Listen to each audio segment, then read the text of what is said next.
up? Welcome everyone to Modern Day Debate. We are a neutral, nonpartisan platform welcoming everyone from all walks of life. If you're looking for even more fantastic debates, we are all over the internet, including your favorite podcasting platform. So if you enjoy debates, please don't forget to like, follow on Twitch, and subscribe on YouTube, including tonight's debate on Is NASA Trustworthy?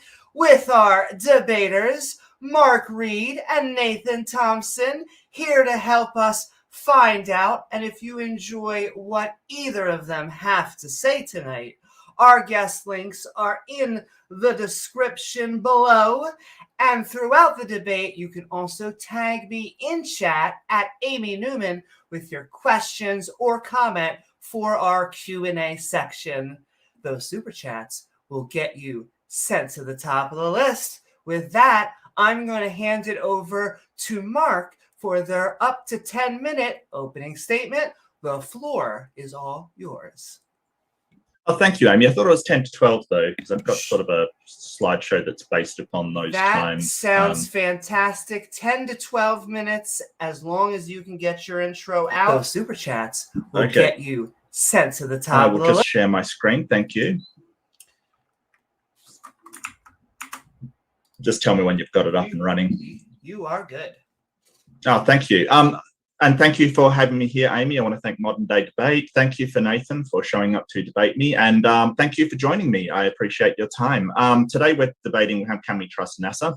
And I want to go through really quickly the history of NASA and how we sort of got to have this space agency. Firstly, it's sort of, one thing occurred to me this morning, it's sort of what we trust, like talking about trusting them with. You know, are we talking about trusting them with minding your children or providing for your family, which isn't really the question. The whole point is, I think of this debate is, can we trust them to present to us a technologically and logically feasible worldview that they are currently investigating? So can we trust them scientifically, essentially, is the question. So that NASA was originally NACA, and that's the North American National American Committee for Aeronautics. It didn't start as a space agency, of course. It actually started early in the 20th century as a aeronautics division, before space travel was even a thing. For comparison, Lady Elizabeth Blount established the Universal Zetetic Society in 1893, which Samuel Shelton set up as the International Flat Earth Research Society, or better known as the Flat Earth Society, from Dover, England. And that was in 1893. So in essence, Flat Earth has been around longer than NASA, which is an important kind of thing. And it's interesting to note that the Americans sort of lagged behind the Europeans as far as automation and aeronautics was concerned. After completing a doctorate in physics in 1911, Goddard joined the facility of NACA. During his physics lectures, he outlined ways of reaching the moon. Goddard was basing his projections on the very real advances in metallurgy, thermodynamics, navigational theory, control techniques. The technology that they had begun to make rocketry possible, and Goddard fabricated a series of rocket tests. In 1920, he wrote a monograph, A Method of Attaining Extreme Altitudes, and it was published by the Smithsonian. He continued his experiments with liquid propellant rockets, igniting them on the field, scared a ton of livestock on his neighbor's property. Eventually, that's 1926, he did the first successful flight of a liquid propellant rocket, a flight of 2.5 seconds, carried altitude of 41 feet, which is not a lot, not huge, but it was a start for the American rocketry industry. So during 1941, the Hap Arnold, the chief of the US Army Air Forces, he was dumbfounded by a British turbojet plane the Gloucester E2839. It's already entered its final test phase, and it was basically making its first flight the following month. Fearing a German invasion, the British were willing to share the turbojet technology with America. As information on advanced aerodynamics began to trickle out to feed Germany, the American engineers were impressed with the German engineering. Sort of things like the ME-136 powered interceptor and the Junkers 238 jet bomber. It basically had critics in America asking why American designs were lagging so far behind the rest of Europe. And America had been demonstrably lagging in jets and swing wing aircraft. So really, I'm mentioning this because at the end of the war, an opportunity came for the US to sweep up a large amount of German engineers and technicians in Operation Paperclip. Paradoxically, German success in wartime V2 programs became a crucial legacy for post-war American space efforts.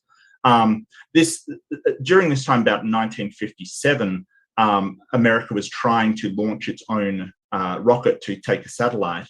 Unfortunately, they were beaten by Russia with Sputnik 1. Now, the launch that America was going to do, the satellite weighed about 2 pounds. Sputnik 1 weighed 183 pounds. Now, if you think about that in terms of warfare, if somebody can launch something weighing 181 pounds heavier than what you have, the destructive capability on that payload significantly outweighs the other. It was ominous. It was critical that America catch up in terms of rocketry. Absolutely critical. So the one that they tried to launch was the Vanguard. 1957, December 6th, Vanguard rose about 3 feet from the launch platform, shuddered, and then collapsed in flames. It was an absolute abject failure. Sorry, it was a 3-pound payload. When an American satellite went to orbit, it was a payload of 2 pounds against Sputnik 2, which was 1,100 pounds of payload. This was a catastrophic outpowering of the US. Now, from this, America decided it needed to assimilate all of its aeronautics and rocketry into one department. And this came about in October 1st, 1958, when NASA was born. This is the National Mission Statement. Basically, they have core values of integrity, teamwork, excellence, and inclusion. And that inclusion being very, very significant. NASA employs about 8,000 permanent workers across fields of space, engineering, management, support staff. They also employ contractors, which can be between 1,000 and 18,000, depending on the project. The budget of NASA is relatively small. It accounts for only roughly 0.5% of the federal budget, or half a penny out of everybody's pocket. And famously, they did a sort of a push to increase spending, sort of a penny for NASA. So, yeah, this is sort of some of the inventions that have come from NASA. These are health and medicine, things like LASIK surgery, cochlear implants, invisible braces. This is things like artificial limbs, scratch-resistant lenses. So if you do have glasses with scratch-resistant lenses, the space blanket, which is found in that silver blanket found in most first aid kits. The cutting of grooves in highways was first developed by NASA to help stop or give more grip to the landing of aeronautic planes and shuttles. Yeah, I mean, we can go through it. Fire resistance, firefighting equipment, because they were working with oxygen and trying to keep temperatures stable of humans. They did things like video enhancement. Temper foam was created by NASA. That's also memory foam, you might know it as. The CMOS image sensor, which is interesting because all of your cell phone cameras, DSLR cameras, GoPros, they use that sensor. So if you're using a cell phone, part of that was innovated by NASA, which is interesting.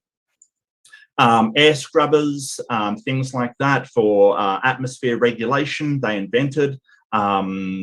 We've got things like water purification. They did things like converting pollution, so cleansing water, converting GPS error signals. We use it for agriculture because self-driving agricultural products do use it. computer technology. One of the ones I want to mention that is OpenStack, because that is actually used by a lot of companies for cloud technology. So if you are connecting to the internet and going on cloud functions, OpenStack is probably involved somewhere. So a lot of this technology, they've just given away for free. They've just basically said, hey, this is for the good of humanity, you can use it. They don't actually, unless another company is involved, like they do partner with other companies, they generally will just make it available. And in 2014, they released over 1,000 pieces of software for people just to use. Things like food safety monitoring, improved mine safety, because they're working with basically these bolts with censored load pressure and fasteners that could detect when the load was becoming too much. We still use them in mining today. This is the technology that Flat Earth has produced. And don't forget, they started before NASA started. They have produced nothing that I can tell. Maybe Nathan can show us some products that they've come up with here. So these are real scientists. They're doing research on the effects of DNA proteins when subjected to vacuum, low temperature and focused light. This is what real scientists are doing. These are not real scientists who do no research. They have no idea how to design, build, or implement any aeronautical or space technology. And even if they spent the rest of their life studying, could not even begin to implement the experiments we see in the last picture. No flat earther has ever implemented or is capable of implementing any kind of aeronautic program, except one. And this was Mad Mike Hughes. He was trying to reach an altitude of 5,000 feet with riding a steam-powered rocket he made at home. He was really regrettably and unfortunately killed when his parachute deployed early. And I want to say I do admire his bravery and commitment to finding the truth, although I do have to confirm the silly conspiracy theories and Dunning-Kruger effect that led him to think he could design a safe rocket. And, it's a really tragic episode what happened with this guy. So with summation, why trust NASA? It's because they have a 100-year history of aeronautics, which they've been upfront and honest with their failures as well as their successes. They're accountable to the government and through freedom of information accountable to people, because you can still request freedom of information from NASA. The main question I want you to consider is, if you do not trust NASA for aeronautic and rocket technology, science and innovation, then who should we trust? Who should be doing it? What's the alternative? Is the Flat Earth Society going to take it over? Ordinary people off the street? Religions? Priests? Are they going to take over aeronautics? Is my opponent going to take over aeronautics? Is he going to design the planes of the future? I'd like you to think about that, just as Nathan does his side. But thank you very much for your time, and I will turn it back to the moderator. Thank you, Amy. Thank you so very much, Mark, for your opening statement. And with that, Nathan, the floor is yours for your up to 10 to 12 minute opening statement.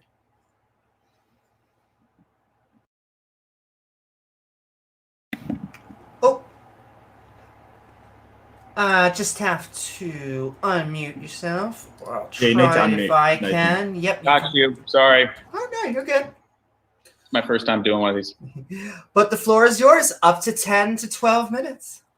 All right, ladies and gentlemen, my name is Nathan Thompson. Used to run the official Flat Earth and Globe discussion. We had, if you believe the numbers, Facebook tells us 155,000 members, and that was deleted shortly after. My YouTube was deleted. Shortly after that, my Instagram, The Globe is Flat, was deleted. I've been banned from Skype, Venmo. My Yahoo account was deleted. I was blocked from Tinder. Why? Why am I getting censored off all these platforms when I talk about three things? How if we can consume food without harming animals, we should do that. You should research the Bible, because there's a lot more truth in there than we've been led to believe. And you should test Earth yourself, because what we're being told from the mainstream is objectively and verifiably not true. So that being said, I'm going to share my screen. I don't know if Mark knew this. The topic of the debate was, can we trust NASA? Not their history, not their mission statement, not what they've done in health and medicine or public safety. The fact that they've made air scrubbers and fire blankets means nothing in this debate. So let's get started. I'm going to share screen, Amy, and we'll just go my entire desktop. And we'll start with NASA's bread and butter, telling you you live on a globe. What about all these photos of Earth? Okay, do they have photos of a globe? I mean, that would surely be a reason to have a space station and go into space, is so that we could see not only what we're on, but what's around us, maybe some incoming threats. But the problem is, these are Photoshop. Admittedly, Photoshop. NASA admits this. So don't get your feelings hurt. I'm not trying to hurt NASA's feelings here. They admit these are Photoshop. So there's copy and pasted clouds.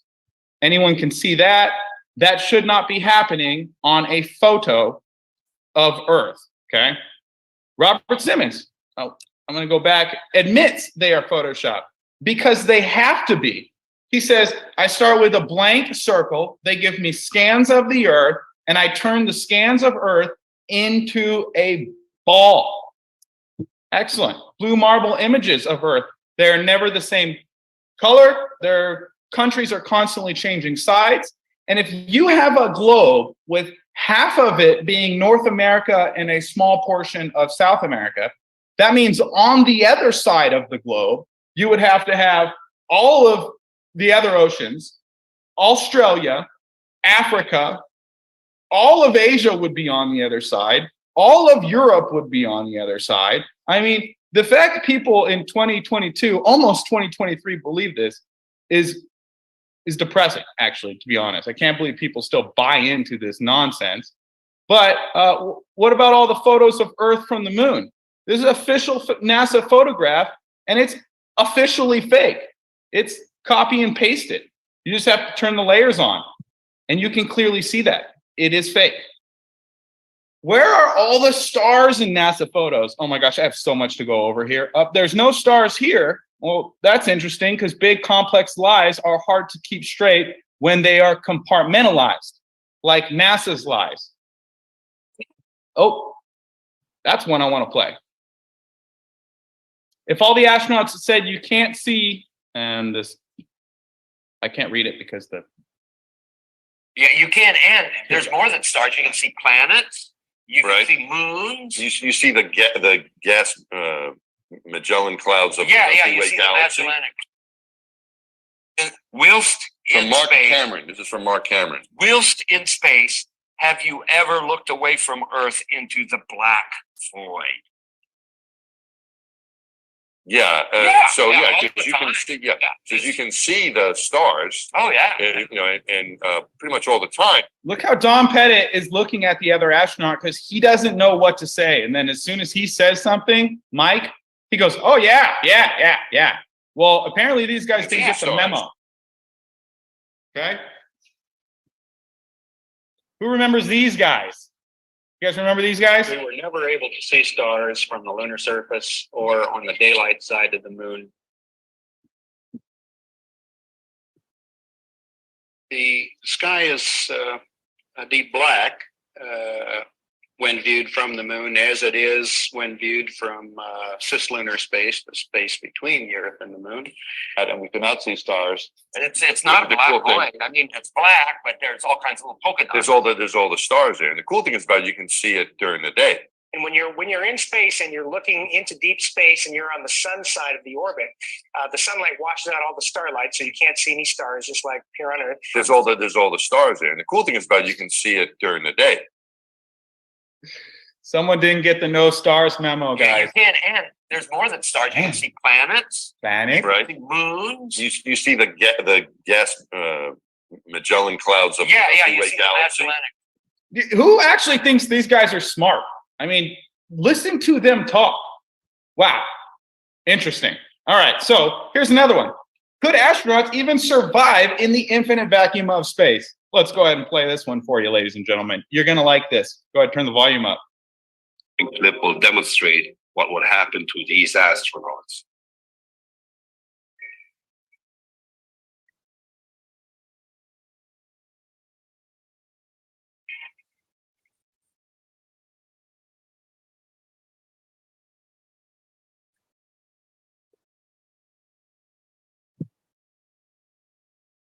You can see a little bit of bubble start going. And Whoa, it starts boiling. How cool is that?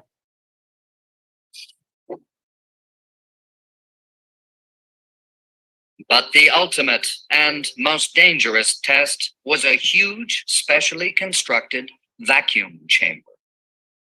They were able to pull all the air out to create a big vacuum. That way we could test our suits to make sure there was no leakage. One such test narrowly avoided disaster. Jim LeBlanc was the test subject in the vacuum chamber.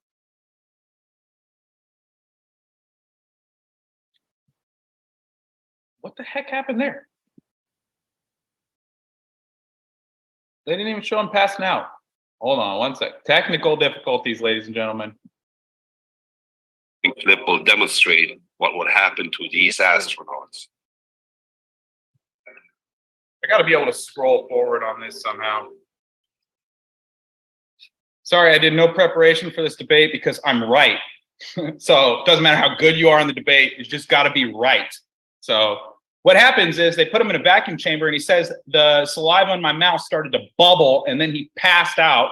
So they stopped training astronauts in vacuum chambers and they put him in pools. So not representing a zero pressure environment, they put him into a pressurized environment. Brilliant. Now this video is too long. It's got about 5 minutes of NASA bloopers, wires, green screen, augmented reality failures, people ghosting out of screen. I'll play a brief portion of it, but I'm going to skip through a lot of it. So this guy's ghosting out of screen. I mean, this doesn't happen unless you're faking the video. There's no way for someone to just vanish into thin air. Come on, guys. And then also, you got this guy. You can see his wires. He's hanging from a harness here. Look at this CGI glitch. What is that? Now we got bubbles in space, ladies and gentlemen. Bubbles. Bubbles that change directions, accelerate, decelerate, curve. This should not happen going 17,000 miles an hour. Okay? So lots of problems here. Okay? I know that Mark is clinging to the fact that they made air scrubbers and fire blankies, but they're faking space with the $60 million they get a day. Mark's like, well, why doesn't Flat Earth come up with air scrubbers and fire blankets? Nobody gives me $60 million a day to make things, okay? So if they did, I'll start making stuff. Let me know, guys. I'll give you my routing number, bank account, $60 million a day. I will have the best air scrubber you've ever seen and fire blanket coming soon to a Walmart near you. All right, and that's another thing too, is they take our tax money and then they patent all this stuff and then they make tons of money in the private sector off of stuff that was funded by taxpayer money. So who remembers this guy? Don Pettit couldn't remember that we should not see stars in space. Read between the lines. Take a listen. I'd go to the moon in a nanosecond. The problem is we don't have the technology to do that anymore. We used to, but we destroyed that technology, and it's a paper. They destroyed the technology? What was it, just like a Friday and they just got done watching Office Space and they wanted to take all the technology for the moon landing out to a field and just beat it up with a bat while listening to some gangster music? What, we give these people $60 million a day and they destroy technology, and you think they should be trusted? Are you kidding me? You got to be kidding me, guys. Oh, but don't worry. It's not all lies. There's documents that'll tell you you live on a flat, non-rotating Earth. Not just in NASA multiple times, but you've got, oh, there's NASA again. You got the military. You've got, well, there's NASA again telling you the Earth's flat, non-rotating. You've got MIT. You've got all these documents. The Army, beacon position and attitude navigation aided by a magnetometer. Here's another one, Army Research Laboratory, propagation of electromagnetic fields over flat Earth. The whole premise for the space agency is to lie to you.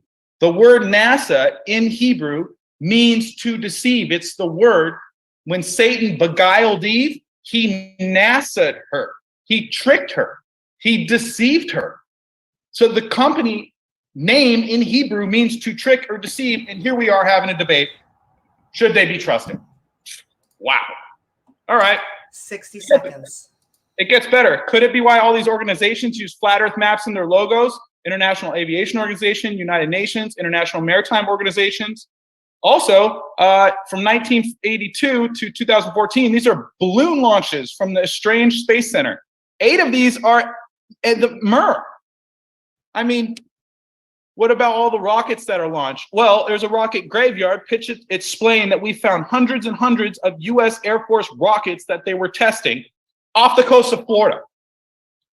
So let's give them more money. They're going to send hundreds and hundreds and hundreds of those rockets into space, but they all end up in the bottom of the ocean because they found them there.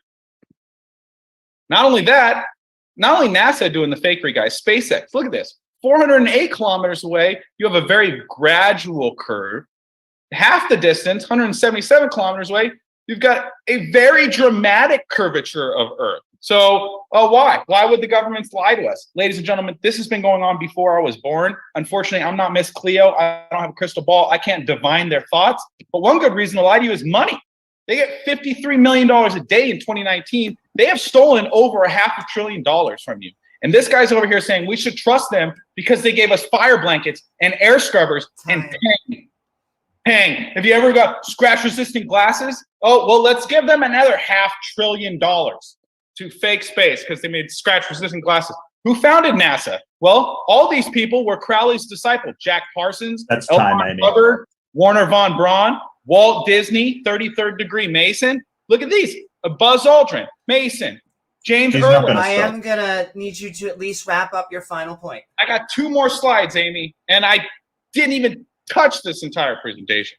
So NASA and Freemasonry are very closely knit. All the founders of NASA worship this guy Crowley, who said, yes, Lucifer is God. He called himself the beast. He was said to be the most evil person on earth.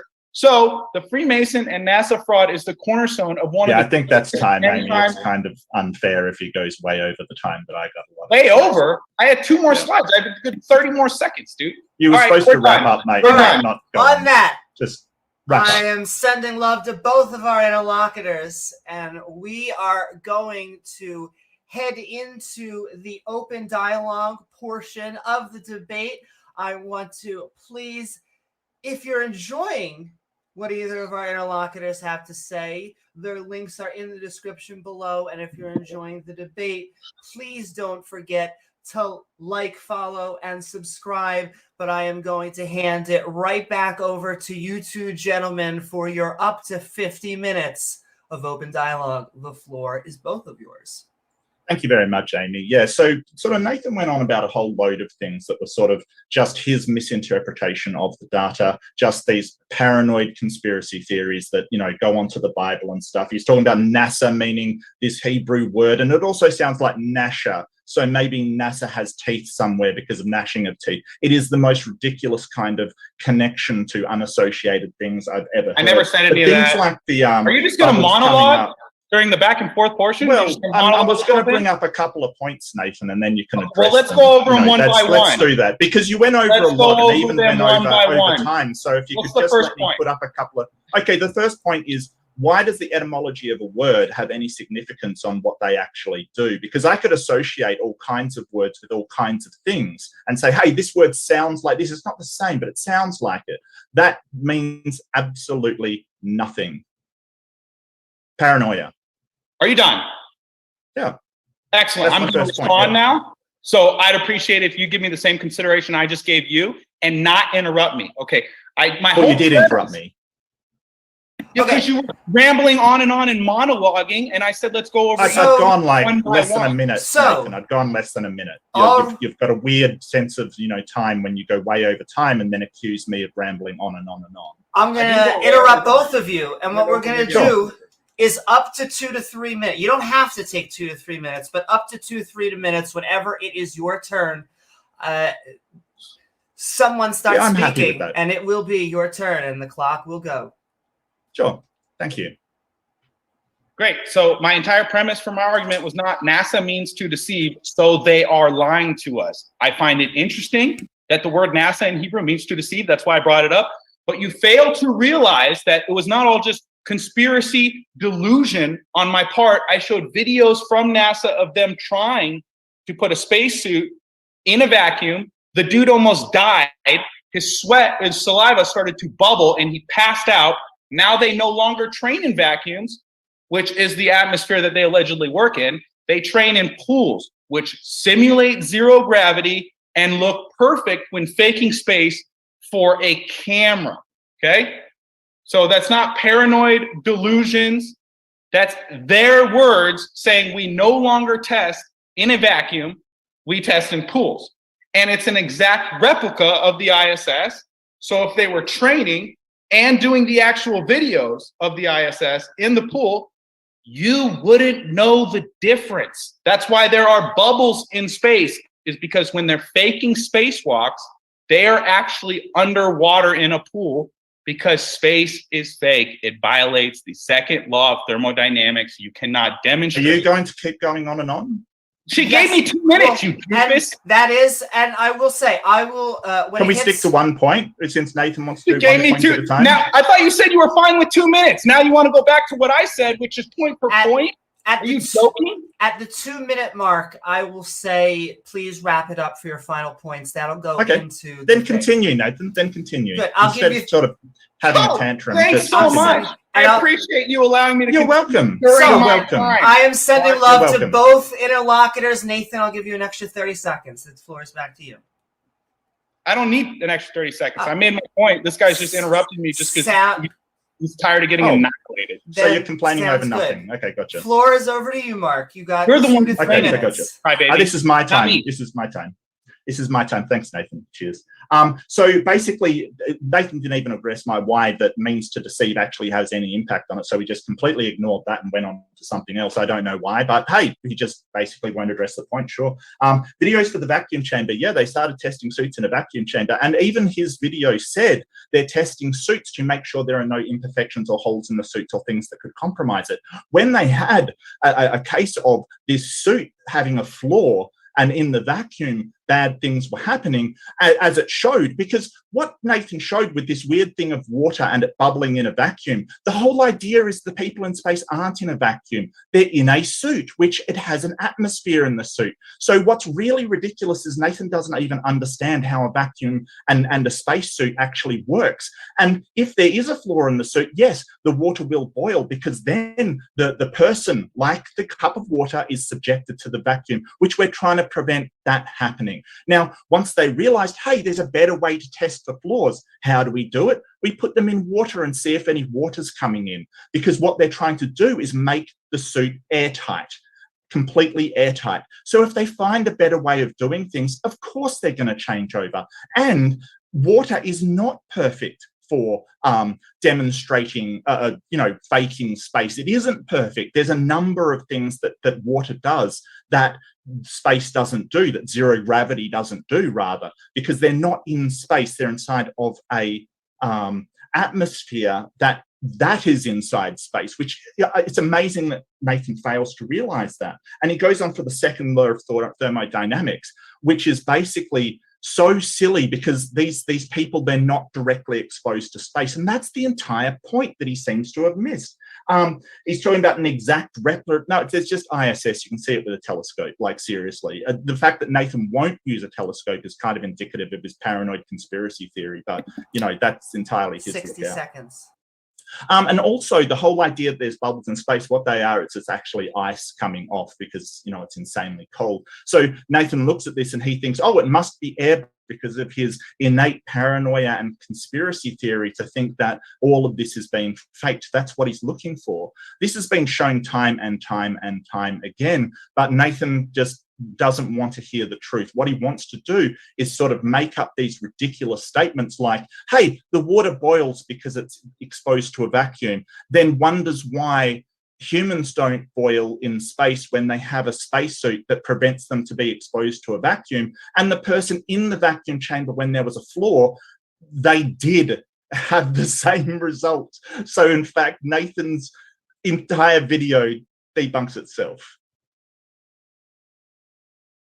Great. You said the suit is on in the vacuum, so they don't have to worry about their blood boiling or their saliva boiling.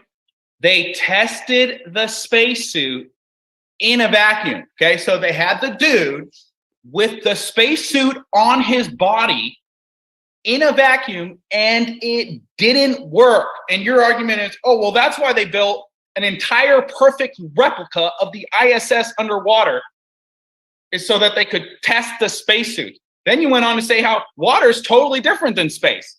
Yeah, you're right. We shouldn't be testing anything in water if you're going to space, Mark. Wow. Okay, so not directly exposed to space, the suit. They put him in a vacuum. Okay, you can't make that argument, Mark. You have no foundation to stand on to say, oh, that they're wearing the suits in space, so they're protected from the vacuum. They tried to test the spacesuit in the vacuum, and it didn't work. They don't do it anymore. That's how bad it is. That's why Mark Sargent put out a challenge. Put me in a spacesuit, put an astronaut in a spacesuit, send us into the Sandusky Research Center, close the doors, and turn on the vacuum. They won't do it because people will die and will make national news that they've been faking space and they've stolen $500 billion. And Mark's happy with it because he got a fire blankie and an air scrubber. Wow. Okay. Wow. And the ice cannot be ice falling off the ISS because those space bubbles accelerate, decelerate, change direction, and curve. Now, you can't do that. It appears like they're in like a fluid-like medium. That doesn't happen in a vacuum of space going 17,000 miles an hour. You don't get ice flicking off and it changing direction, accelerating, decelerating, curving. That doesn't happen, Mark. Sorry, it's actually happening because they're faking it in a pool. I'm sorry, you haven't figured that out yet. Also, this 2-minute thing is BS. It's not a back and forth at all. It's just he monologues for 2 minutes, and then I address the silliness that he's basically just. If you would like, I can shorten it to 2 minutes. We can see if we can get it back and forth. I just want everyone to be able to actually get their points over without. So we'll shorten it to at a minute and a half. I'll give you 30-second. I think the problem is, Amy, that sort of I brought up a couple of points and sort of Nathan jumped in and interrupted me. And I'm happy for him to bring up a few points, but he doesn't seem to want me to do the same while he wants to go on about random stuff. So if Nathan can let me say what I need to say, and then, you know, we can go back to him, that's fine with me. I will, if you'd like to continue going back and forth, if it gets heated again, I'll try. Sure. I like the spice. I want the spice. I just want we can always give it a try, sure. Out. So we'll give it back over to back and forth. Mark, it sounded like you were about to speak, so I'll give it back to you, but it is, once again, both of you gentlemen. Yeah, so it's interesting to note, so he says, oh, it's dangerous, people will die if they try this. They do other tests in vacuum on various different things. It's just putting a human in a vacuum chamber where they're not sure if it will work. It is too dangerous. They've decided it's too dangerous. So it's not like they know people will die. That's not true. So, and Nathan doesn't seem to understand this. He's just paranoid and has his conspiracy going on. So what they're basically saying to Mark Sargent, hey, it's too dangerous because if there is a flaw in the suit, it could do a lot of damage to people, even if they have emergency shut-off and things like that. So that's basically why they're doing it. They do other tests for things in vacuums, just not on human beings. And there's no expert saying all of this, oh, it's changing direction and thing. This is just a product of sort of, you know, Nathan's fever dream that he wants to think that, hey, this can't happen in space. It has to be in water. What experience do you have with space that you know that these movements don't happen, Nathan? Yeah, that's fascinating. You're on mute, mate. Space is fake. Mark, have you any experience with space? Have you been to space? No, you don't. So, but I know it's a vacuum, and vacuums are extremely dangerous, and you just admitted they don't put humans in vacuums with spacesuits because it's too dangerous. Well, they let people climb to K2 and Mount Everest, which 1 out of 4 people who try die, and you're over here like, oh, they got a perfect space record. They sent 550 people into the vacuum of space, which they don't even train for, and it's been fine. Nobody's died. Except the Challenger. the Challenger incident, which was in Earth's atmosphere. So that wasn't even in space. So you're telling me that it's more dangerous to climb to the top of K2 than it is to go to the vacuum of outer space, Mark? Yeah, so vacuums are dangerous, like they certainly are, and they do train people for vacuums. A lot of the training that we see in these videos is training for vacuums because they are in pools and things. And yeah, they let people climb the K2, but what we're talking about here is completely different. You're doing a false analogy because people that climb the K2 do also of their own volition and take on board that risk. What we're talking about here is an employer. So an employer forcing you to climb the K2, I would certainly have a problem with, and I would hope you would as well. That isn't the actions of a responsible employer, but NASA is a responsible employer, so they don't subject their employees to that level of risk. They try to test as much as possible beforehand, but they're not going to test equipment on human beings in a dangerous situation. They find other ways to do it, and this is what you don't understand because you don't have any idea what you're talking about. You've basically got this conspiracy fever dream that you're on, that it all has to be bad, and therefore all of these things they have to do are being suspect. What they're doing is trying to prevent damage to their employees and make it as safe as possible. In fact, in my opening, I outlined one of their principal core tenets was safety. So why wouldn't they find a better way to do it? You're telling me it's too dangerous to train in a vacuum, the medium that they explore.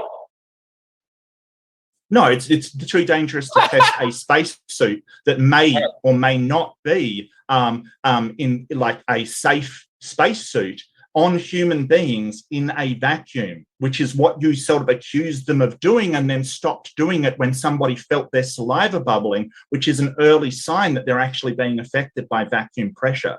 So it's like you're basically saying, hey, they did this thing, it was really dangerous, and then they stopped doing it.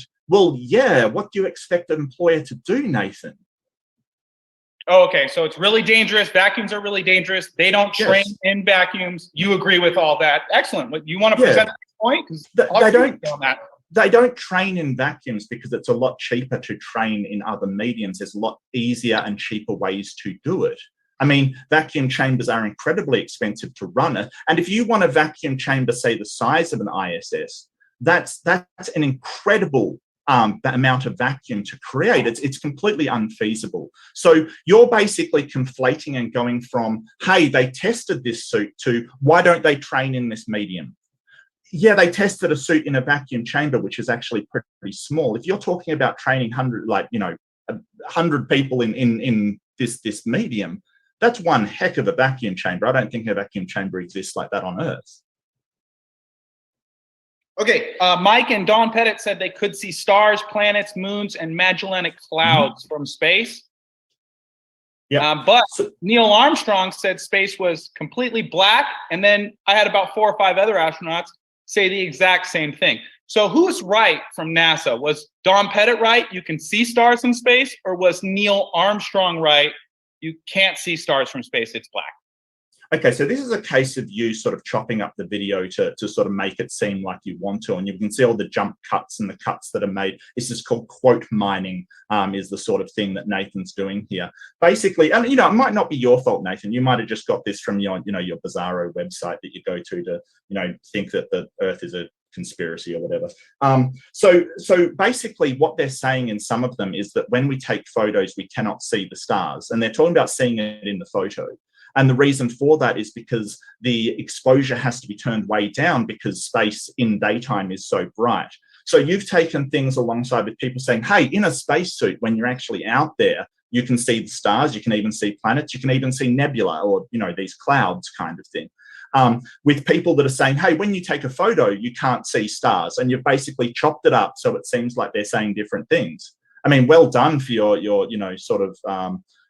video editing, or whoever did the video editing, but that is essentially what they're saying. So you're conflating two different things, but it appears conflation is your bread and butter. So you're saying that you can see the stars and planets and Magellanic clouds, but when you take a picture, you can't see the stars. Right. And in the photo. Okay. And you think that makes sense? Well, in photography, it does make sense because if you turn the exposure way down, and there's a bright source of light like the sun, you're not going to see the lower light sources. And that's very well known in photography. Mark, did you know in none of those videos were they ever talking about photographs? They were saying that you can't see the stars. Did you not know when talking about the photos, you can't see the stars? None of those videos. In photos that they have stars on these photos that they take from space. Are you saying that? I'm saying that none of those videos were talking about photos, Mark. Not only do we not see photos of stars in space. Yeah, so we can't really tell because you've kind of, chopped them up a lot. That's the thing. You can go back and rewatch the whole freaking interview. They're saying that you can't see the stars when you're in space, Mark. I can replay the video and share my screen if we need to. Do you want to watch it again? Yeah, so you've sort of chopped that up and just basically video edited for them to say, hey, you can't see the stars. Yeah, that's what they said. So they're talking about when you take a photo. You that's can't not see what the they're stars talking in the about. Photo. Well, I mean, you can... Prove it. Let's see where they said. It's your video. Show me one video I used where they're talking about photographs and say in photographs you can't see the stars. Show me one. The thing is about video editing is that you can take something out of context by basically starting. Prove I took it out of context, and Mark. We can see these chops that you've made in the video where they're very, very short amounts of talking, so you can interpret it however you want. As I said, the principle is quote mining, where you basically take small quotes out of what people have said. I encourage you to go and watch the entire thing, people at home, because this is sort of the bread and butter of Flat Earth. They basically quote mine by chopping up video very small. They did it to Buzz Aldrin as well and sort of said, oh, he said this, he said that. When you take it out of context with chopping it up like Nathan has done here, that does seem to say that, but you've got to look at the entire context. Okay, can you show me one entire context that shows they were talking about photographs? You want me to show you a half-hour video or something? No, not at all. Can you just show me one 30-second clip where I took a clip out and misused? Yeah, so I'm not doing your homework for you, Nathan. You can go and find the entire video. You don't have any proof. So go for it. You just have Neither a whole do you. empty claim. Yeah, so this is sort of where Nathan does projection, where he claims all kinds of nutty conspiracy theories and all of this stuff. That's what you just and then did. Doesn't, excuse me, I'm talking. I'm talking. Thank you, Nathan. He doesn't actually back it up with anything. That's what you just did. You just said you wouldn't back it up. About these things. That's what you just did, Mark. He's talked about Photoshop, without anything to back it up. He's talked about all of these things, made all kinds of assertions with nothing to back it up whatsoever. And then he wants to say, hey, because I demand that the entire clip has to be taken in context, he's like, well, you've got to produce my evidence for me. And that is not the case at all. He has the burden of proof to show that this is actually the case, and he has not done that. All he's done is show pieces of clips and conspiracy people do this all the time. They show pieces of clips. They want to say, hey, look, this person said this and this person said that. Yeah, when you have like 5 seconds of a clip, you may be able to take it out of context. Again, they did the same thing with Buzz Aldrin. They said, Buzz Aldrin said we never went to the moon. When you watch the entire clip, in fact, what he's saying is we never went back to the moon. And they chopped it up to make it look like that's what he said. And it's their bread and butter, as I've said. What about the CGI glitches I showed earlier, Mark? What's your explanation for those? Yeah, so anybody that's even watched a YouTube video or transmitted a YouTube video will know that artifacting can occur and glitches can occur, especially when you're transmitting it from sort of orbit through to a ground station and there are clouds and like sort of weather patterns in the way. Glitches can occur, and these are just glitches. Besides sort of Nathan's fever dream here, we've got no evidence that these are actually, some sort of conspiracy to show, change the video. Experts have looked at this who are very familiar with video evidence. They work on it professionally. And and they're not employed by NASA. They're just video and said, hey, this is a glitch from video transmission. And that is all. It happens. You watch a YouTube video, glitches occur. I think you would have to be sort of very deceptive if you want to say, oh, well, I've never seen a video glitch in this way before. It's just impossible. Transmission of video, it does happen. It's not anything that Like, where is your proof, Nathan, that this has been doctored? Where's your proof? This is an assertion that you've made. Where's your proof? Yeah, there. I got a video. I'll go ahead and share screen. Thanks for asking. Where's your proof? You wanted proof. I was about to give it. Now shut up. Well, okay? No, I'm just asking. Where is it? I'm pulling it up right now. It's now your turn to shut up. Okay? Excellent. So let's watch some NASA bloopers since Mark asked for it. Okay?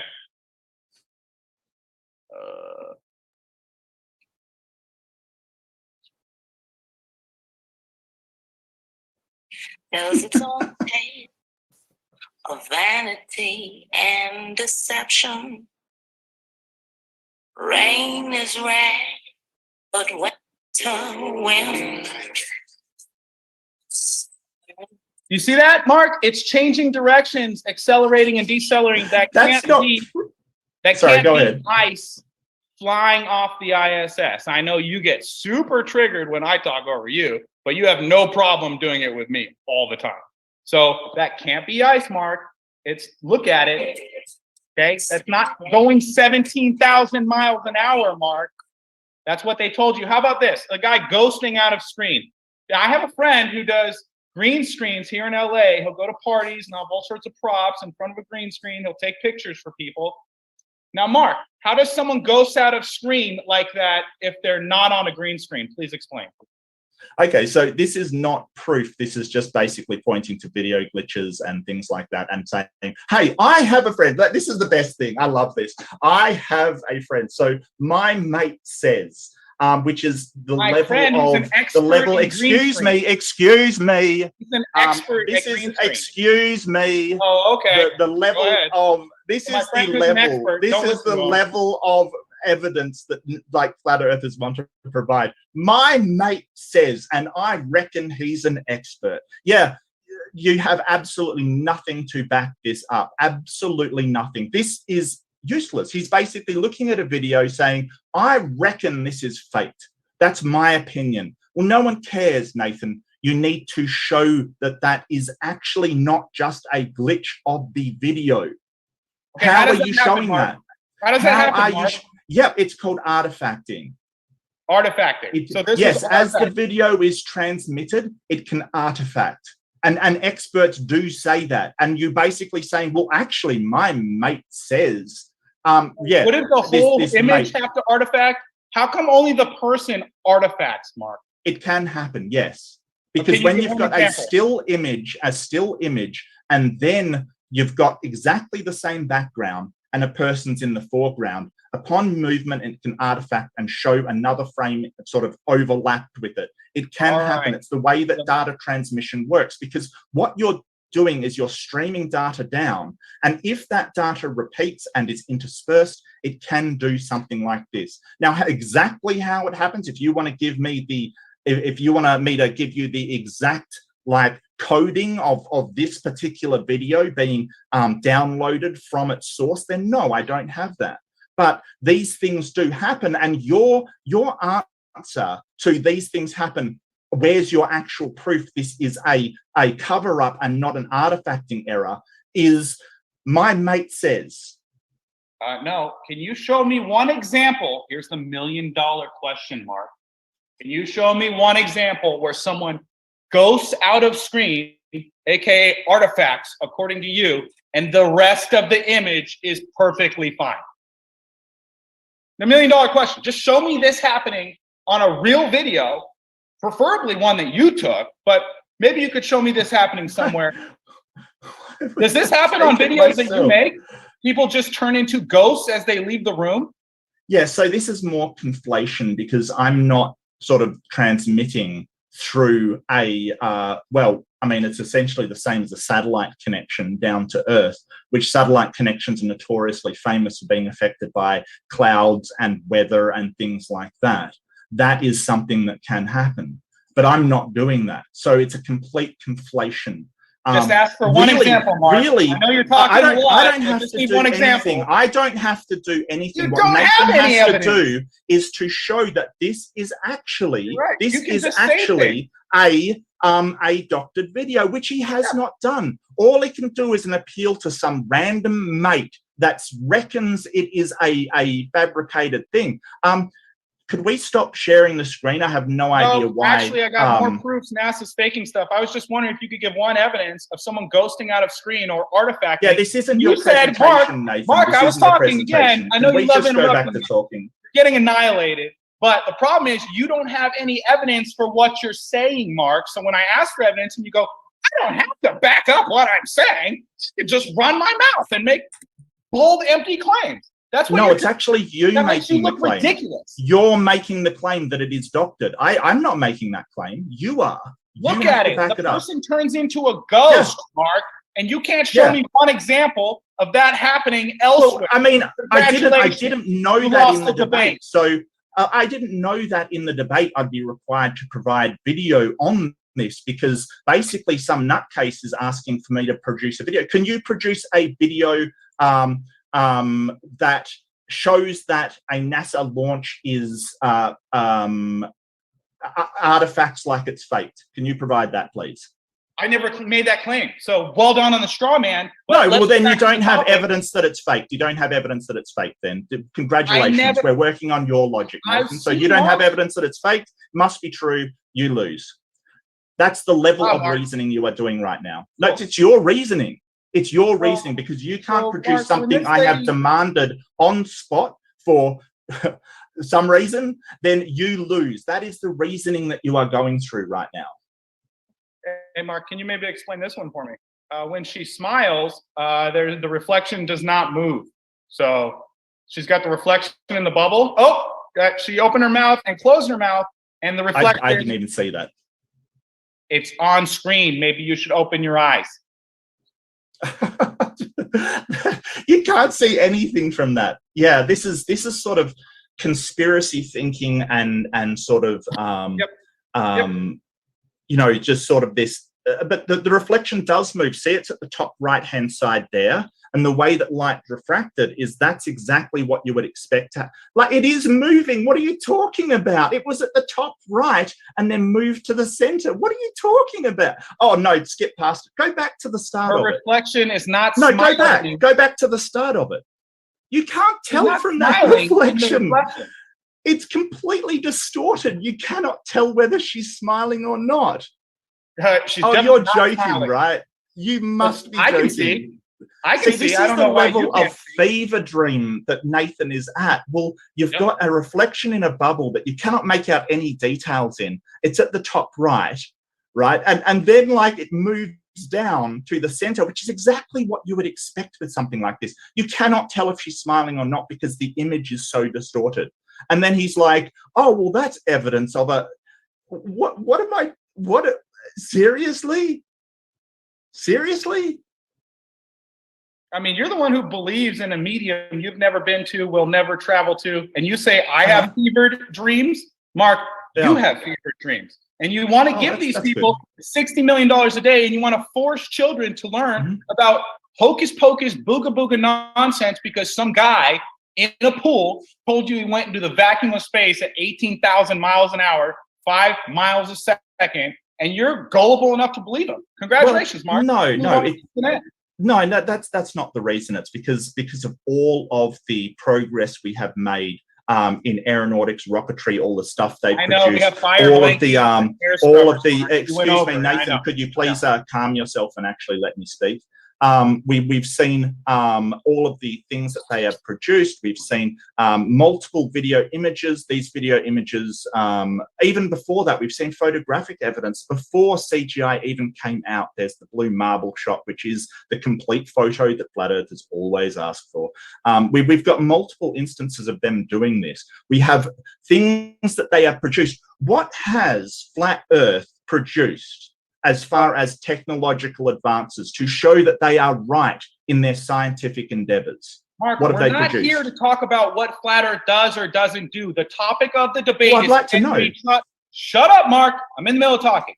Can we trust NASA or not? Now, you're over here saying, we have a photo. It's called the blue marble. Robert Simmons was the person who created the blue marble image. And he has done... He has done interviews. You can laugh. It wasn't a joke. He actually is the one who created. That's why it says here, conversations with Goddard, that it has the employee from NASA, Robert Simon, and he says he starts with a blank circle and he puts together scans of the Earth. I don't know if you missed this in my opening. Yeah, this is hilarious. So Robert Simmons did funny. this. We give these people $60 million a day, and you're it's hilarious. Laugh it up. You're trying to defend them. I'll explain why it's hilarious, because look at the age of this guy. Okay, this is the hilarious thing about it, because Robert Simmons created this image in 2002 for the iPhone.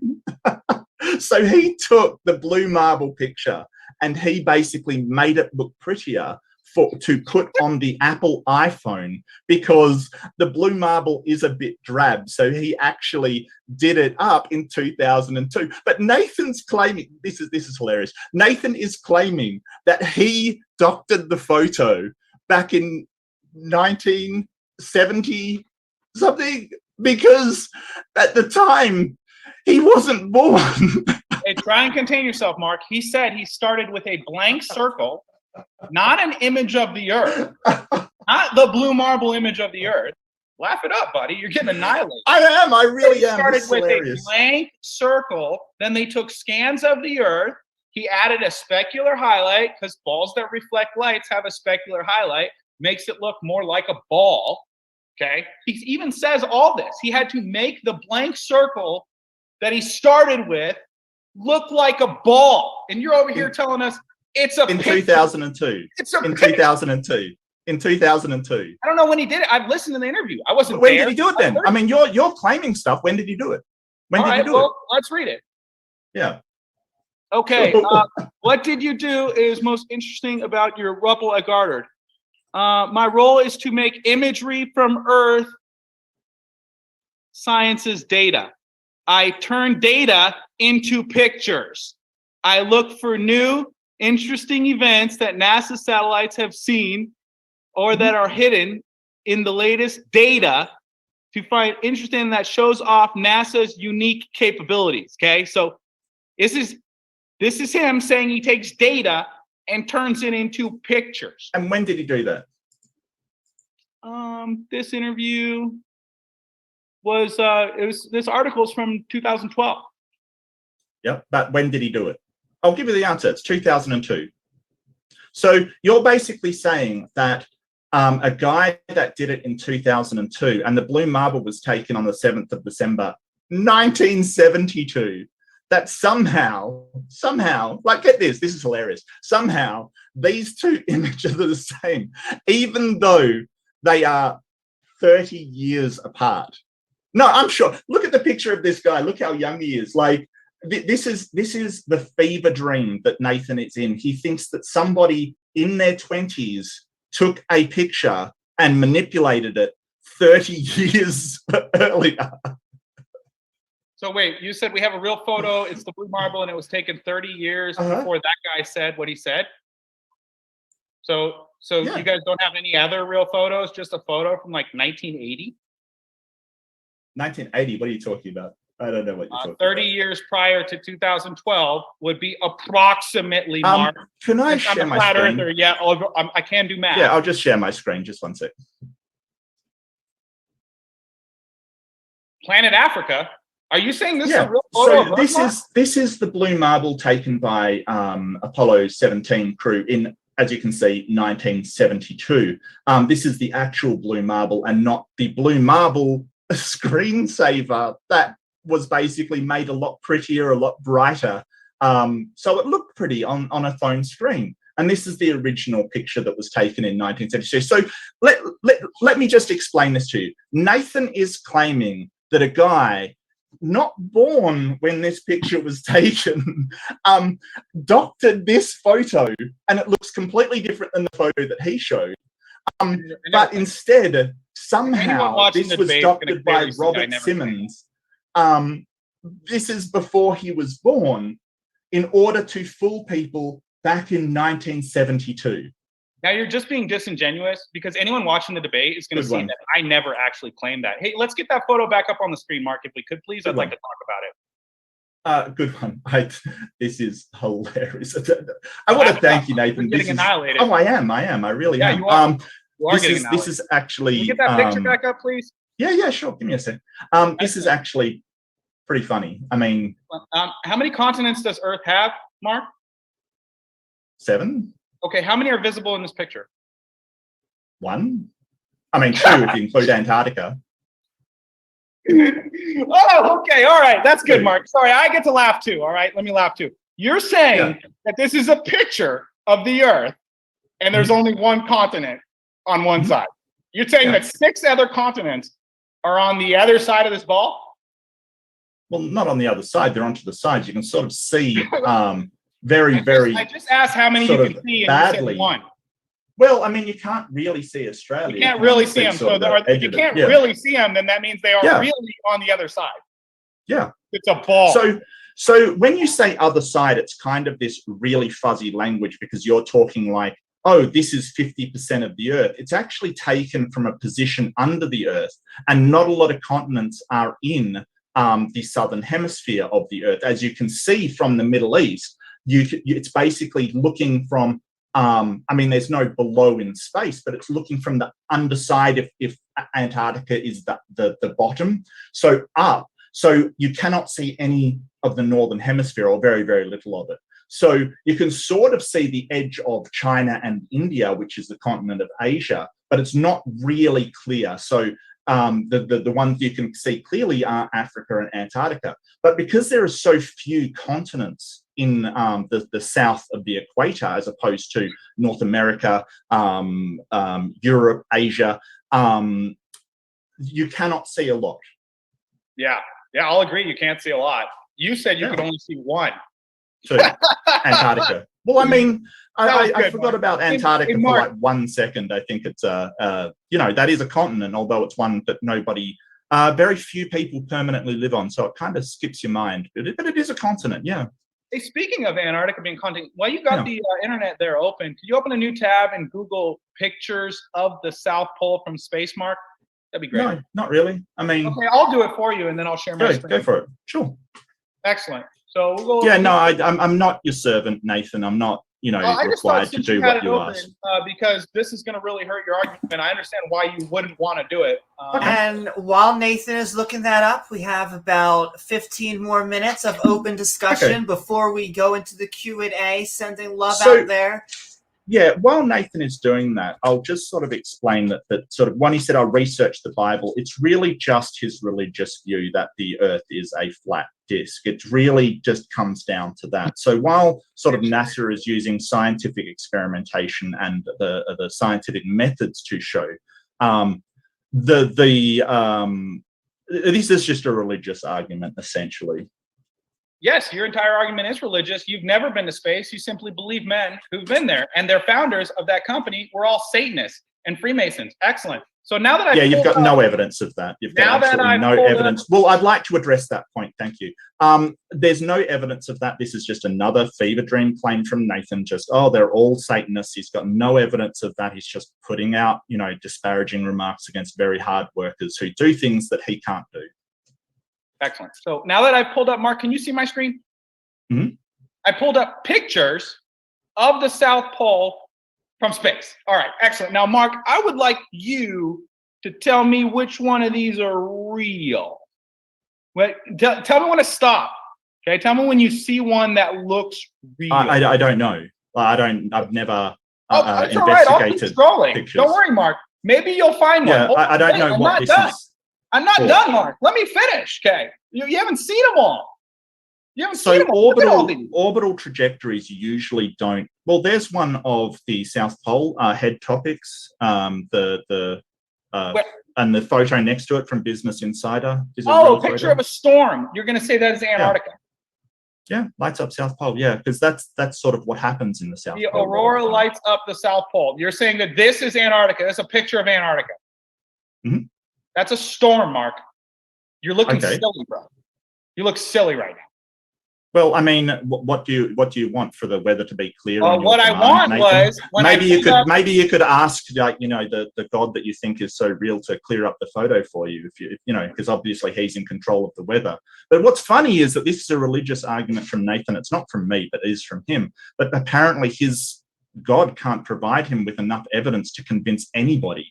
It's absolutely hilarious that an all-powerful God can't seem to, you know, give Nathan the knowledge to show that NASA is wrong, or you know, invent something. He can't invent anything. He's absolutely, I mean, the only thing flat Earth produces is hot air, and that's all. Even though they've been around longer than NASA, they've had every opportunity to do some research, some kind of scientific revolution, and they get nothing. Instead, they're doing this, sort of going, oh, which on this YouTube search is real and which isn't?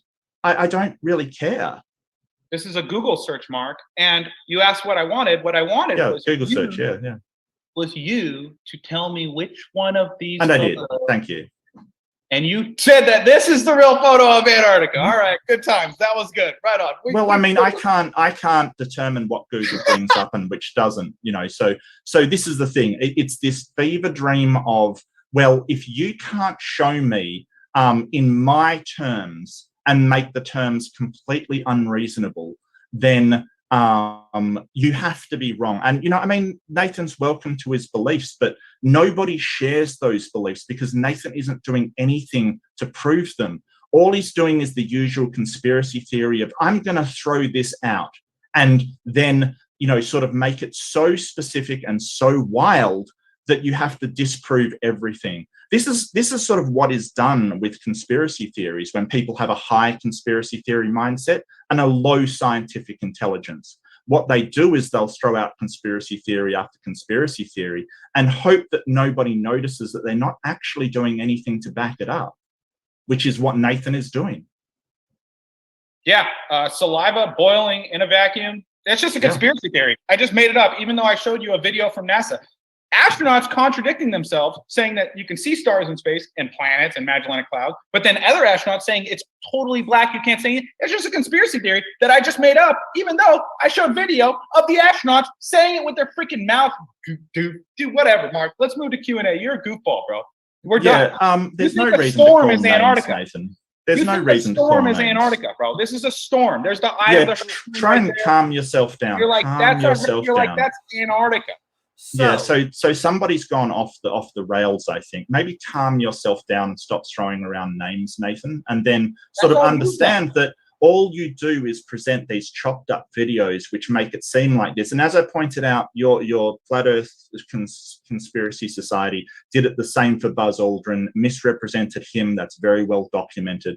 All of this is the same sort of tactics you are using, and that's been demonstrated time and time again. It's why nobody believes you, because the credibility of the Flat Earth movement is absolutely abysmal. There's been so many things debunked that these guys have said.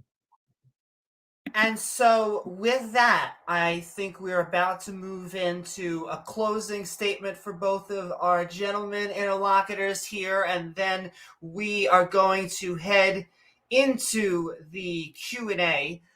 But I do want to thank everyone out there, especially those in the chatosphere on Twitch and YouTube. We are actually getting closer and closer to 100,000 subscribers, and it is all because of you guys and gals up there. So I really do want to thank you. However, I want to give it one more chance to our interlocutors. What do you have going on out there in the real world, on the internet, and also what are your final thoughts?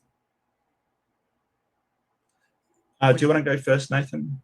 Sure, go for it. No problem. So currently I had YouTube deleted, so I'm not on YouTube really. I had my Instagram erased. I had my Facebook group with 155,000 members deleted. So I'm not doing much content creation anymore because they don't want you hearing people like me saying you can test the earth yourself. It's obviously not curving 8 inches per mile squared in all directions. Just look at the reflection off a large body of water. That right there throws all of NASA's claims that you're on a globe out the window. Then you have the problem with gas pressure. what we breathe, they're telling you that all those lights in the sky you see at night are balls of gas in a vacuum. Ladies and gentlemen, balls of gas do not form in vacuums, and they don't light up either. Okay, you put a ball of gas in a vacuum, it's not going to just be this brilliant color changing star. That's ridiculous. Okay, they want you to believe down is up and up is down, because if you'll believe them on that, you'll believe all the other crap they're going to tell you. So yeah, and thanks for showing up to the debate. Sorry you had to get so annihilated, Mark, but it was my pleasure. I appreciate you thinking that a hurricane is an actual picture of the South Pole.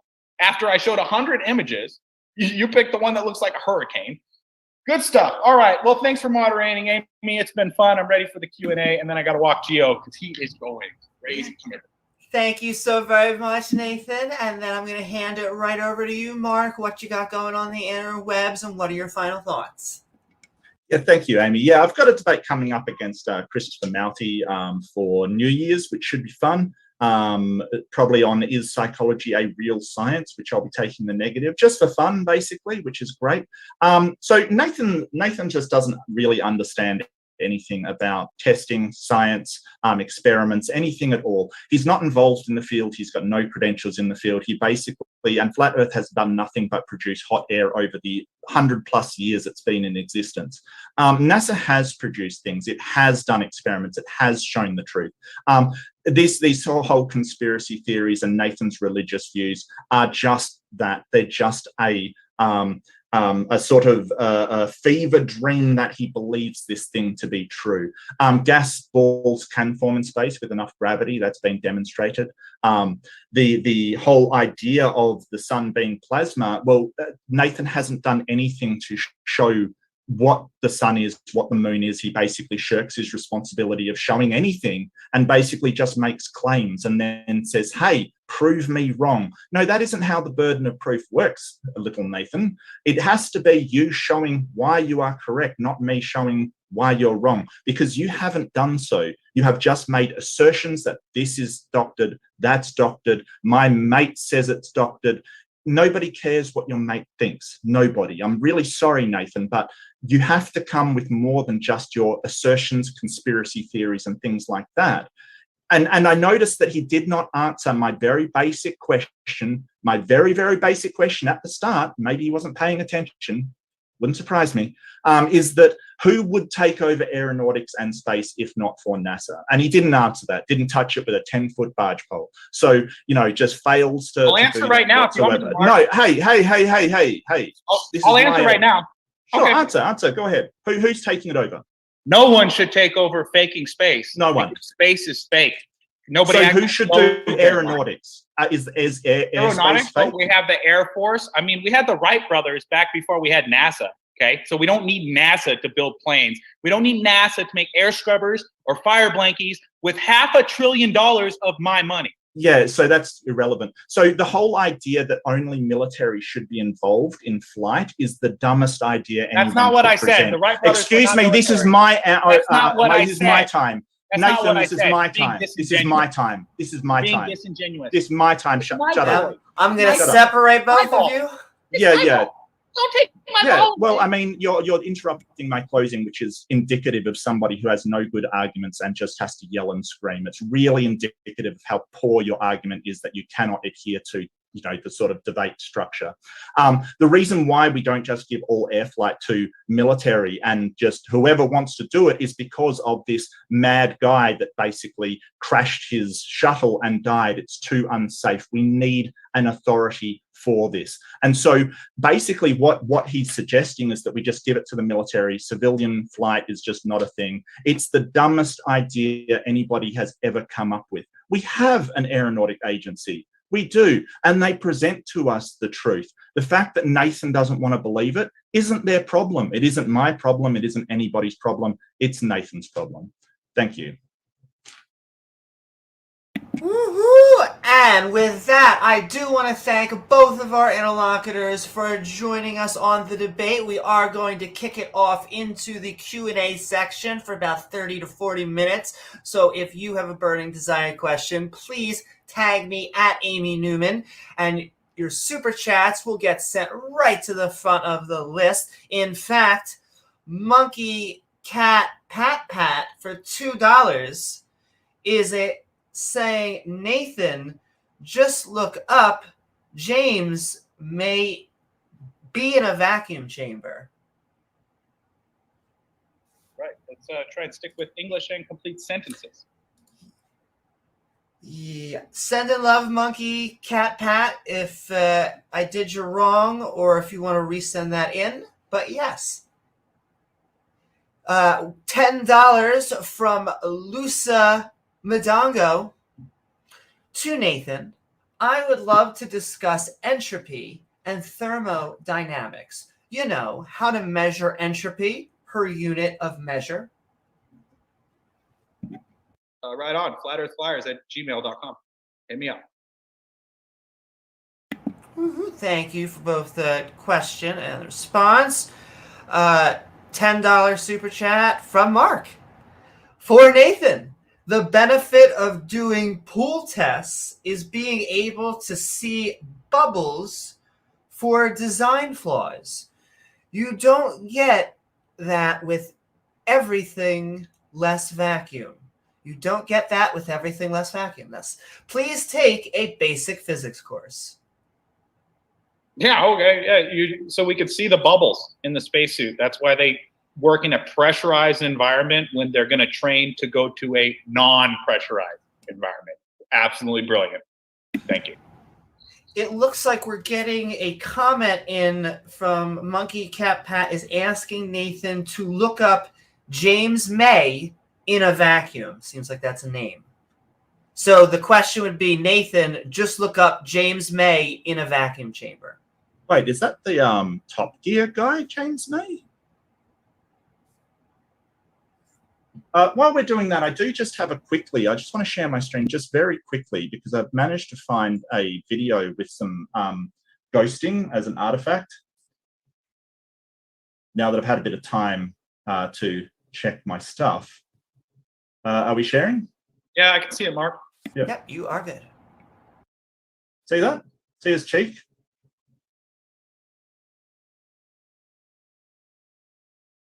Artifact thing. So that's not an entire person. You requested the video, and there is the video. Thank you. Okay. Also, how do we know he wasn't in front of a green screen? Okay, you request the video, still doesn't believe it. Okay, good one, Nathan. You didn't listen to my point. My argument was that I know someone who does green screen for a living. Okay, he's a subject matter expert. That's what he does for work. And he says the only way to make that happen is with a green screen. And that wasn't the entire Asian boy with glasses vanishing and turning into a ghost. It was just a small little portion of his chin. That's not in front of a green screen. He's clearly at home. Okay. You know, Nathan doesn't want to believe the video. See, this is the thing why people don't get stuff for Nathan. He demands all this stuff. You present it to him, and he says, "Nah, I still don't believe it." So why bother? You know, why bother searching around for it? That wasn't analogous to what I showed you. Yeah, sure. Cool story, bro. Yeah, show me the entire Asian boy with glasses walking off screen and vanishing and turning into a ghost. It wasn't the entire guy vanishing. It was like it was. And then Nathan, last thing, because it was for you. So last statement. Sure. Yeah, no problem. Let's go ahead and show him vanishing completely off screen, his entire body, since Mark's just a liar and will not admit that his entire body vanished off screen. So it's at about 50-something seconds. There we go.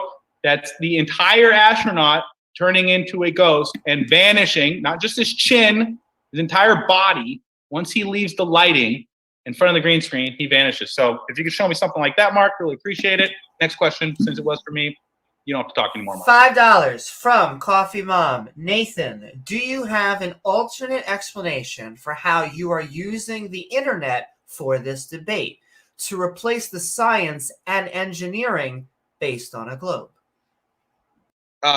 Internet doesn't prove you live on a globe, guys, okay? The proof you live on a globe would be if you went outside and observed Earth curving in all directions. And you can't.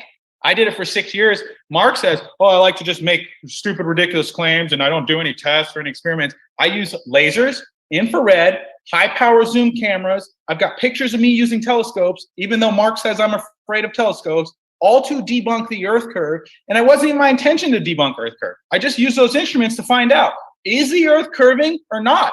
I prefer, honestly, ladies and gentlemen, NASA wasn't stealing $60 million a day and faking space and lying to us about where we live. I would prefer it if they were maybe using, the money to tell us the truth and make space blankies and fire blankies and air scrubbers. That would be great. I would be on board with that. The problem is that they're not. And some people see it, some people don't. Mark's very concerned with how many people I can convince, and nobody believes me. I don't care if nobody believes me because I'm right. I'm not in a cult where I have to look around and go, oh, does that guy believe in space too? Oh, does he believe in space? Oh, okay, well, we're all in the same cult. Cool. I don't care. If you believe all the same things everyone around you believes, look around, you're in a cult. Yeah, I'd just like to add something to that. You can, as long as he has the final statement. Yeah, absolutely. After that unhinged ranting that we saw, the camera that he's probably uses technology from NASA. So the question was, how would you replace that technology that they have come up with? So I don't think it's really fair that you haven't actually answered the question. Did you just say that they probably came up with the technology and that I need to explain how we would get it without them if they probably came up with it, Mark? That was a question. Mark, respond, but Nathan, you do have to have the final statement. Well, they did. I mean, if you're talking about you're done, Mark. You're done. I CMOS spent an hour sensors. talking to you. I got enough of a headache from you, bro. I don't have to look at your bald head anymore. I'm getting questions from the audience. Ad hominems now. That's nice. You're a really nice time guy. is done. Your Pull time it, is pull it both back. Well, actually, I was adding something, and the moderator said that was okay. So that's sort of why I sort of said Not something. okay. Nope, But Q&A, you're just, I mean, oh, come on, I know. Nathan. Don't I be know. a baby. You got annihilated. What a man. Wrap it up. And on that, Victor, Oh, I am, yeah. for I am. 500 shilling, Kenyan shilling. Nathan, why are there no NASA whistleblowers? Not even one. Oh, well, that's not true. I mean, I just spoke with one who worked for the Pentagon, then he worked for NASA, and he currently works for Apple or Google. No, it's Apple. But he was getting death threats. And look up Sydney Holland. She's a NASA whistleblower. She worked on the SR-71 with Lockheed Martin, and she's a total flat earther. Look up David Beverly. He's a NASA whistleblower. The problem is that when someone comes out and says, hey, I work for NASA, they're lying about everything, they either get death threats or you don't hear about them. Ladies and gentlemen, I have no credibility. I didn't work for NASA, nothing. I lost my YouTube group. I lost my Facebook group. I lost my Instagram, Tinder, Yahoo, Skype, Venmo. I mean, they silence a guy who lives in his van with his dog, and you don't think they're going to silence a NASA whistleblower, bro? I just talked to one last week. He said he was getting death threats, and he had to decide, do I want to tell people NASA's lying, or do I want to keep my children? Okay, so that's why you don't see a lot of NASA whistleblowers. But it's not like they don't exist. It's not like they're not out there. And again, it's just globe cult rhetoric where give me someone to believe. Give me someone to believe. I can't go outside with a camera and verify everything they're saying is false myself. So how about I just get someone who works for NASA and believe whatever they say? It's stupid, dude. You guys are ridiculous. Yeah, so I just add something. No, Mark, it's a question for me. It's not your time every time. We're not going to do this. We don't have enough time. You can very piffy, but Nathan, you still will. If it's always your question, you will always get the final word. Yeah, I think that's fair. So I don't know why Nathan got thrown off. As far as I understood it from people that I've talked to, it's because he was sort of peddling dangerous misinformation that could affect people's health on a subject that I probably won't bring up on YouTube because I don't want MDD demonetized. Because you'll get censored because they have to make sure nobody questions anything. Yes. So when you peddle medical misinformation, that's when you get banned. And then I lost my group and my YouTube channel before COVID even started, goofball. So just look into it. You don't even know what you're talking about. Okay. I mean, I can't imagine why you're such a I nice get to guy. close. No question wasn't for you, Mark. $2 super chat from Sharik. Can you get Professor Dave on the channel for a debate? Well, a fantastic question. We have actually had Professor Dave here on Modern Day Debate. So go check those out on the catalog and on your favorite podcasting platform. But also, if you want to see Professor Dave or any of your favorite interlocutors out there on the interweb, please feel free to hit us up on Discord, on email, in chat, and we will either find a way to reach out to them, or if you know them, even better, feel free to reach out. But yes, send in love. We're always looking for more great interlocutors, and Professor Dave's been on. Tim Pryor for $5. I love how these people complain about NASA, but have no problem using their technology. They are so hypocritical, it's not even funny. Well, we gave them $50 million yesterday, and you guys are upset that we use their space blankies and air scrubbers? All right, whatever, dude. But you can be upset about that. $5 from Bitter Truth. Nathan, can you please share your education if you mind just trying to know if you can explain cosmology? Can you repeat that question? Did that make sense? Sure. That was so convoluted. And sometimes people, depending on their level, they always try and squeeze in, so I'm always sympathetic. Nathan, can you please share your education if you mind just trying to know if you can explain cosmology? So it seems like there's two parts to the sentence. Sharing education, and can you mind explaining cosmology? Yeah, I learned how to count with my fingers and toes, and you should test all things and verify what's true for yourself. So. Well, thank you for the question, Bitter Truth, and the answer, Nathan. And $5 super chat from Bahans. So he doctored the photo in 2002 to put on the first iPhone in 2007. Mark, why did it take him 5 years to edit that picture? Basically, he edited the picture and then they used it for a rollout. So the image is famous for being on the edited image is famous for being on the front of the camera, but they just chose that image. He did the work beforehand to make a nicer image of the Earth. Nobody's sort of trying to say that it's real, and nobody's trying to say that. I think the better question is, how did he edit the photo back in 1972 before he was born? I think is the better question. I think that's a pertinent question because that seems to be what Nathan was claiming. So, you know, this is the kind of wild conspiracy theories that we get into. It's hardly surprising that we get these ridiculous things. But just because he edited it and then they decided to use it later doesn't mean that doesn't really mean anything. Thank you for that question, Bonds, and that answer, Mark. And then another $5 super chat from Tim Pryor. Nathan's okay with them taking scans of Earth, but at the same time denies pictures can be taken of it and can't be measured.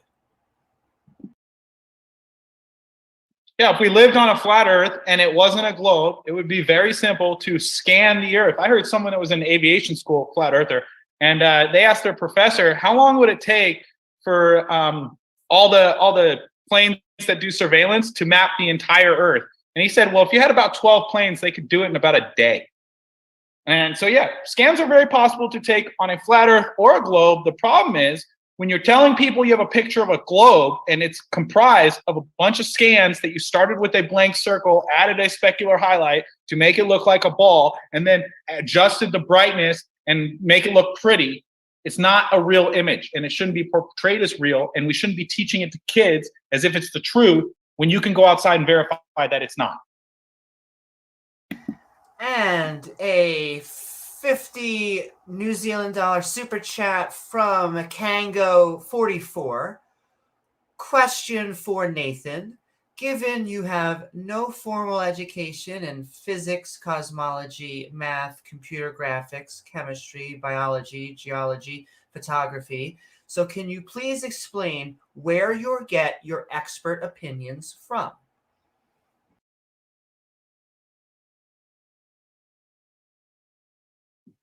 Yeah, I don't, I'm not super educated, but I'm smart enough to know that if the Earth's a ball 24,901 miles around, it would curve at a rate of 8 inches per mile squared, which means at just 10 miles, you would have 66 feet of drop tangent to your feet where you're standing. And that would be in all directions, not just like over there, but it would be over there, over there, over there, over there, in all directions. Listen, you don't have to be the smartest person in the world to figure out that you're being lied to, and NASA is not trustworthy, which was the topic of this debate. Not how many products do flat earthers put out and how many products do NASA put out. NASA gets $50 million a day. I don't know about if you know this, but I get like $30 a month on my Patreon, okay? And people used to say 5 years ago, oh, Nathan, he's doing it for the money. I don't have a YouTube channel. I don't have anything. And I still come on here and tell you guys where you live. Like, when are you going to get this through your thick skulls? Okay? I love you guys. That's it. Yeah, maybe don't. I just want to add that isn't the calculation for the curvature of the Earth. It's something that sort of flat earthers, sort of trot out. Oh, what is the calculation, Mark? It's 2 times pi times r. So how much curve should we see over 1 mile? And then, Mark, after you answer that, Depends. Nathan, you have the final word on it. Yeah, so if you could stop interrupting, Nathan, that would be great. Thank you. So basically, it's not about what it produced, but it sort of shows the trustworthiness that they have had the results that we expect from a scientific laboratory and a scientific establishment, whereas Flat Earth isn't, and we haven't had the results we would expect from a scientific organization. That's my entire point, but it's also not about whether the Earth is round or flat, which Nathan wants to keep going back there because, he's obsessed crazily on this notion. So the whole idea is NASA trustworthy? You have to first presuppose a flat Earth for them not to be trustworthy, and that is another debate topic entirely. And I've let it go because I want to be generous, but Nathan's hooked on this thing. That's not true at all. Owen Benjamin was a Glober, and he didn't believe in the moon landing and didn't trust NASA as far as you could throw him, dude. And he was adamant that we didn't go to the moon, not trust NASA, and he did not want to be a flat Earth believer. So this idea that you just said you have to believe in a flat Earth to distrust NASA is ridiculous and not true. And on that, $5 super chat from Bitter Truth. Nathan, what's retro reflector array? What's retro reflector array? I don't know. Yes. Glober learned a new word, and he's like, oh, I want to ask Nathan if he knows what this word is. It's going to prove something. It doesn't prove anything. I don't know what the word is. Send me an email. Let me know all about it.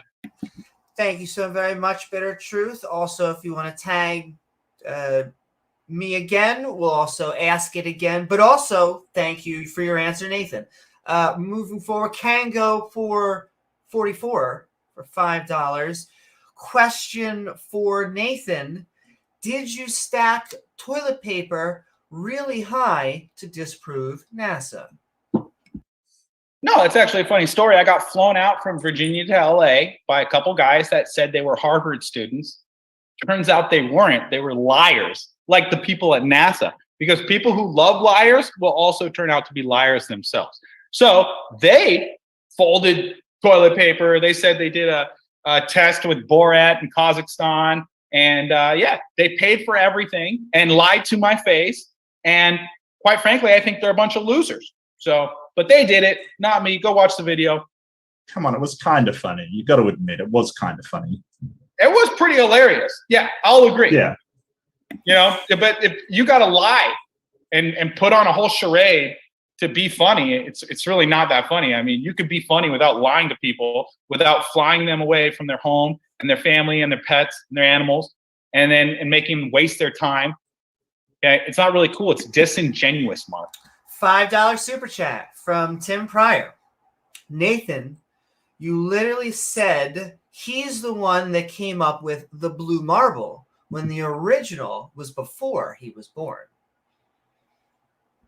The blue marble was what, maybe I was mistaken. I thought the blue marble was what showed up on the iPhone when people turned it on. And the creator of that says he started with a blank circle. It was not a picture of the Earth. So when this guy says we have pictures of the Earth, it's a blue marble, maybe I was a little confused. Maybe he was talking about a different picture than what I was talking about. But hallelujah, he pulled up the picture and said that there was one continent on that side of the globe, which means there would be 6 other continents, including the largest one, on the other side.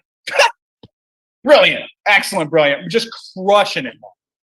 Yeah, so I just got something to add to that. If you don't believe me, maybe get yourself a globe, like an actual globe, you know, one that spins kind of thing in one of those things, and look at it from the angle that that picture is taken and see how many continents you see. And I actually said 2 after, you know, realizing that Antarctica was in the picture, but thanks for misrepresenting me, Nathan. Cheers. Last statement, Nathan.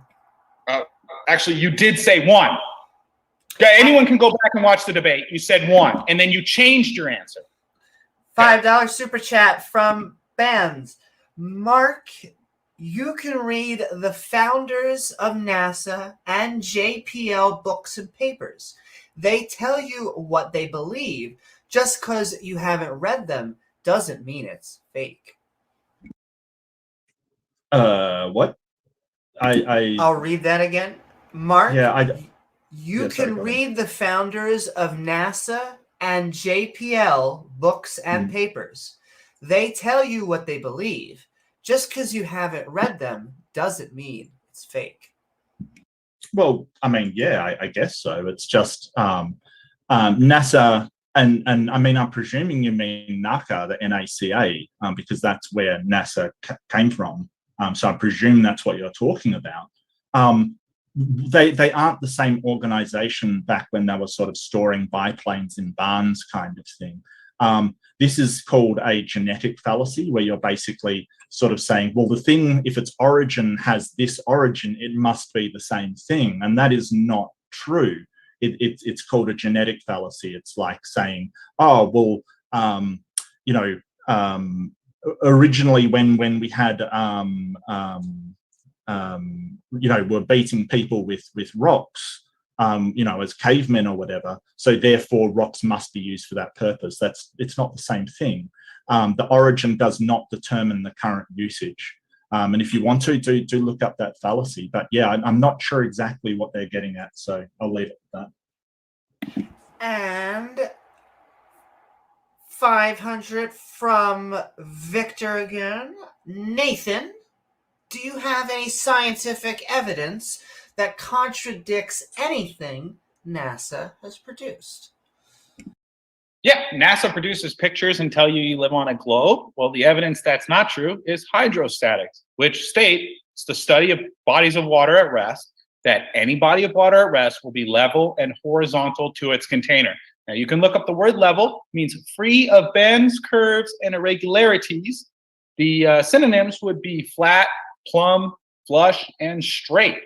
So, yeah, I mean, just go outside. Water is the easiest proof. Everything NASA says is a lie. They steal $50 million a day. We need to stop giving these people money. We need to take these people to court so they can hang them high for high treason.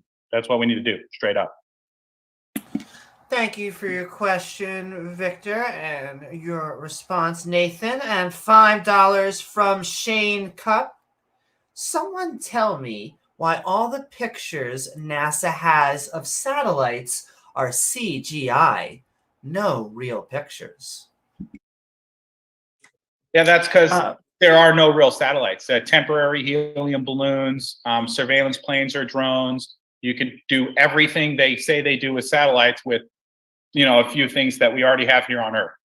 So, and that didn't say that question was for me, Mark. You want to add anything? No, yeah, sure. It's because, I mean, we see parts of satellites like the one that I showed where you saw the solar panel, but the problem with taking a photo of a satellite is that you need another body to hold the camera, as it were.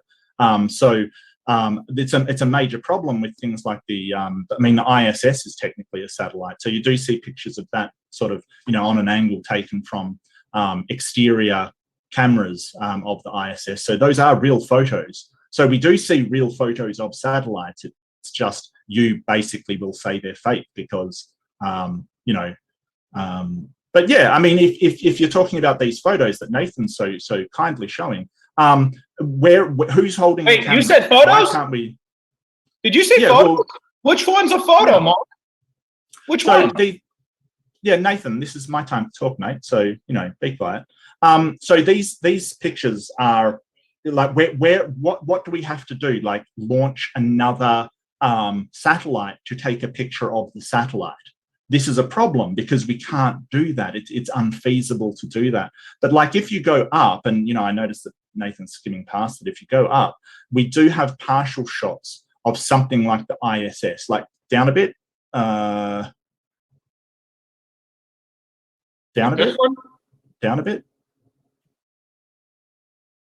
Yeah, so up a bit. Oh my God. All right. So yeah, maybe I should do this. Yeah, so on the left, spotting satellites in orbit. So if the camera is mounted on the exterior of a satellite, we can take the photo. If they're not, we cannot take the photo because we don't have like somebody up there holding the camera, as it were. That's why there's not a lot of actual shots of satellites, because we can't launch a satellite to take a shot of a satellite. It's just not practical. That's why we don't do it. But if something's mounted on an exterior of a large satellite, and sort of the ISS or another satellite, or if a space shuttle is doing servicing of a satellite, we can take a photo of it.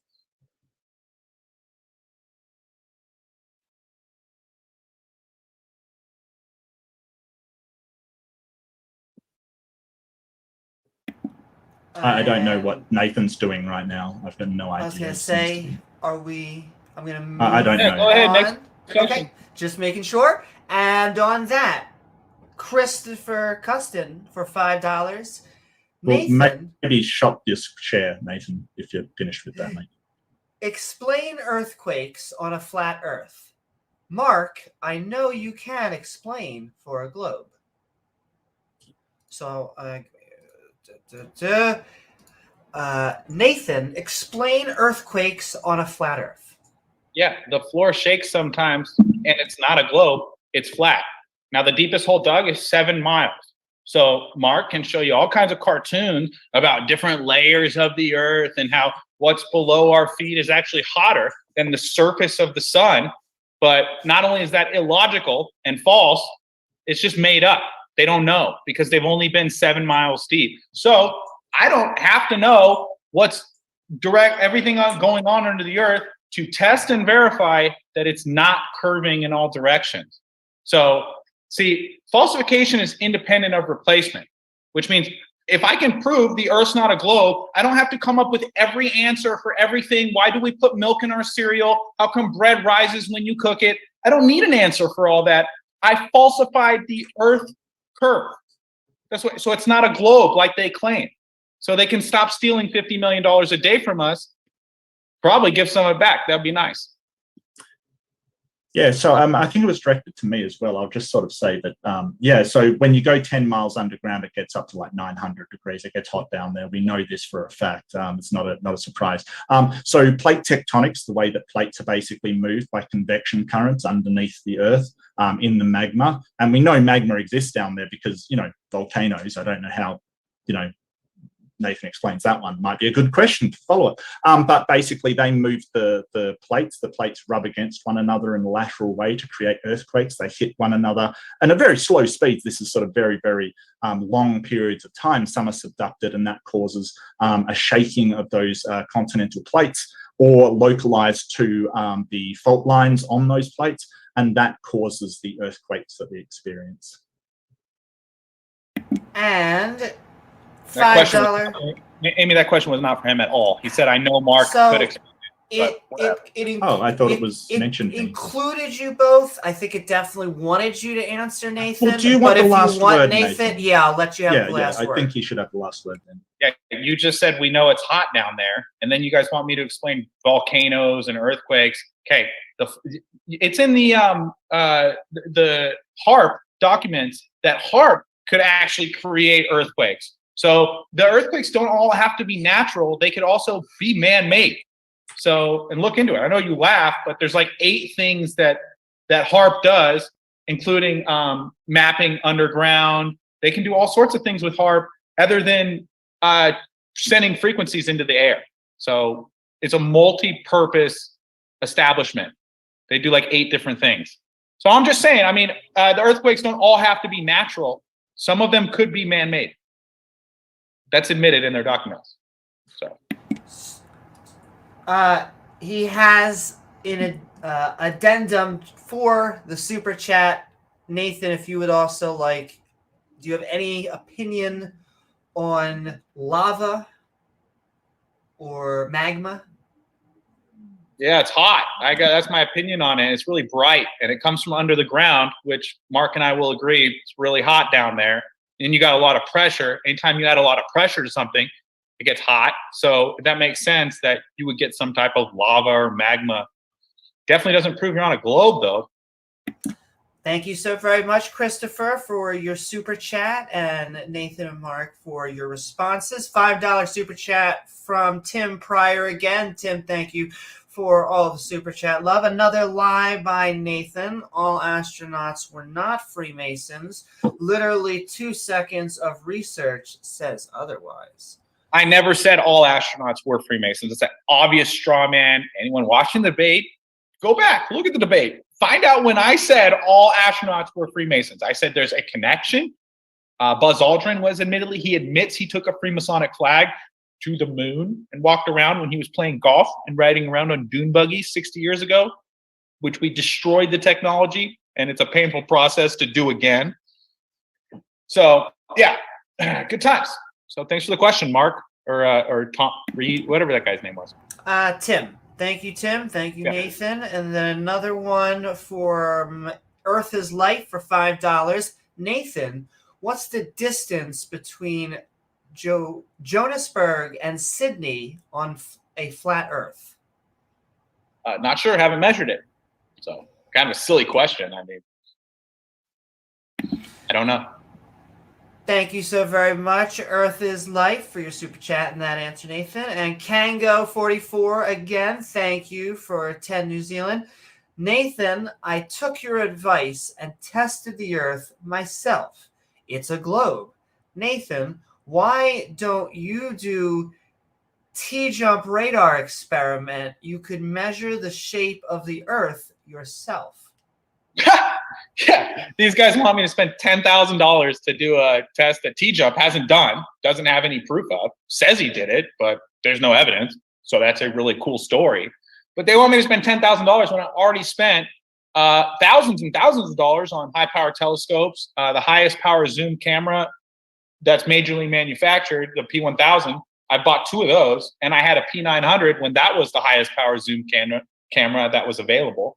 So this idea that like, oh, Nathan, he just refuses to do all this stuff, like nice, bold, empty claim that you tested the Earth and it was a globe. Okay, cool story. Where is the evidence for that? I'll be waiting for that YouTube video, globehead. Well, I think the point is that it's pretty easy to find a ham radio. You can sort of rent one or find somebody that's got one. It's not exactly difficult, Nathan. I think they're sort of asking why you haven't sort of taken steps to do it. If it's so easy to do, why hasn't T-Jump, the guy who proposed it, done it, Mark? He has. He said he did.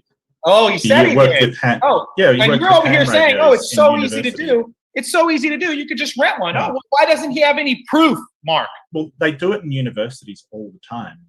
Yeah. It's just a standard experiment for radio telecommunications. That's why they don't have any proof of it. Yeah, it's just standard. They just do it all the time. Yeah. It's a globe, right?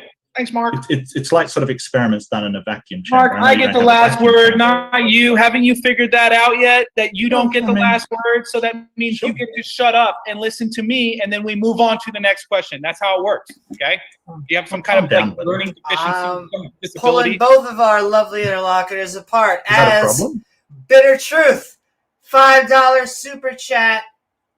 I'm going to read it how it is and then read it how I think it's. It says, can you please tell me what is expanding universe equation and explain it how this works, Nathan? I think so. Can you please tell me what is expanding universe equation and explain how this works, Nathan? Yeah, see, Glover's love to like pretend if they have like a formula or like they can do math, it's like real. So like if they had a formula for how fast Superman flies, well, then that would prove that Superman's real and that Superman can fly. But the problem is they're saying that nothing, the vacuum of nothing, the universe of space is expanding. Okay, so that would require a barrier from the point where space is expanding from. Okay, so show me the edge of space, the edge of nothing first. Then we can talk about if that nothing is expanding into what? Into more nothing? I mean, do you guys realize how stupid you sound? I don't think you do. I'm trying to help you, but you sound incredibly dumb. $10 super chat from Indie Tiger's Sci-Fi Review. I navigated ships in the Navy. Ships on the open ocean follow curved paths to reach their destination because the Earth is a globe. That wouldn't be needed if the Earth were flat. Yeah, that's cool. The U.S. Coast Guard puts out a geographic range table that lists distances you could see from at sea level. So if you were on a globe in the ocean, navigating the oceans, you would not be able to see as far as the geographic range table states. Also, you have the problem of celestial navigation. Okay, you're asking, oh, your expanding universe equation, does Nathan know it? And then balls of gas in a vacuum with enough gravity. If they have enough gravity, then they can become balls. Well, the gravity in space would be pulling everything toward everything else. So you wouldn't have constellations, which are fixed patterns of stars in the sky for thousands and thousands of years, if we're moving 66,000 miles an hour around the sun, which is moving 500,000 miles an hour daily, roughly 20 to 30 million miles a day. And you guys are over here like, yeah, well, I was on a boat and I navigated and it's a globe. Well, that's a cool story, but I verified it to be false. So thanks for the super chat. Thank you, Indie Tiger Sci-Fi Review and Nathan. And $5 super chat from Thunderstorm. 500 billion and so many homeless? Real or fake? There is something evil about it to me. Amen, dude. I mean, but they gave us space blankies. And I think that's for me, Nathan. I think that question's actually for me, Nate. You can pretend. I mean, but it didn't say it was who it's for. So basically they're saying there's something evil about what we spend on NASA, but it's to you. Is that what you're kind of claiming? Yeah, they wanted me to agree with them and clap. So that's what I'm doing. Sure. Yeah, sure, Nathan. Another fever dream. Here we go. Okay, so again, it's 0.5 of the total spending of the American government budget. The just for reference, I'll just look up the Department of Defense spending per year and see where we're at from that. I'll agree. The money we waste. Nathan, this question is for me. No, it wasn't. Hello? It was not specifically for you. It wasn't. You hallucinated that. Where do you get your fever dreams from? You hallucinated that. They didn't say who it was for. So you're claiming that they called the budget of NASA evil, and that is for the negative side of can we trust NASA? I didn't make a claim. You did, Mark. Yeah, Amy, could we make a call on who this question is for? Well, please. I am just, it sounded like you had something to say, Mark, on that. So, yeah, I think so. I think Nathan's back in his delusion. I love both of our interlocutors. Yeah, so the Department of Defense is like 1.64 trillion. It's so much more than NASA, like seriously.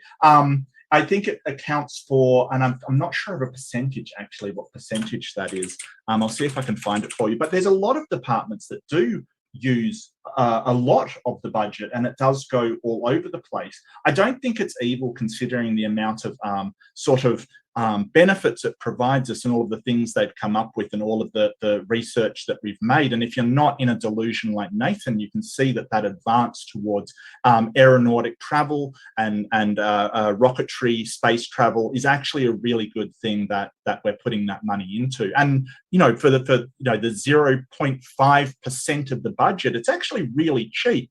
I think that even just being 1% of the budget would do a lot. And I wish my country spent more on space travel and less on defense. And I would say that is the same for your country. But it also provides a lot of technological advances that can help with warfare. It can help in our lives. I don't think it's a great amount, and NASA takes a lot less money out of the budget than you would think. $5 super chat from Tim Pryor. Nathan, how many times have you been told that 8 in formula is wrong, or that in Hebrew there isn't even a word NASA? No, yeah, it's actually in the Strong's Concordance Bible. NASA, it's the word that Satan used. You know what, Amy? Can I share my screen?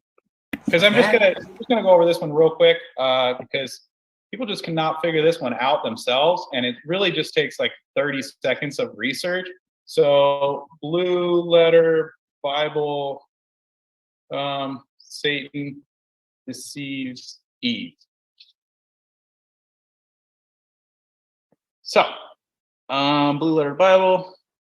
Hopefully this isn't an article and this is the actual Genesis 1:26. Oh, it's Genesis 3 where the fall is. Sorry guys, I don't have the whole Bible memorized yet. I'm working on it.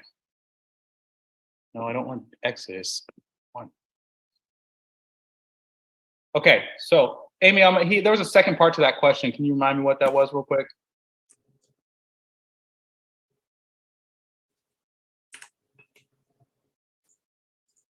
Okay, here it is.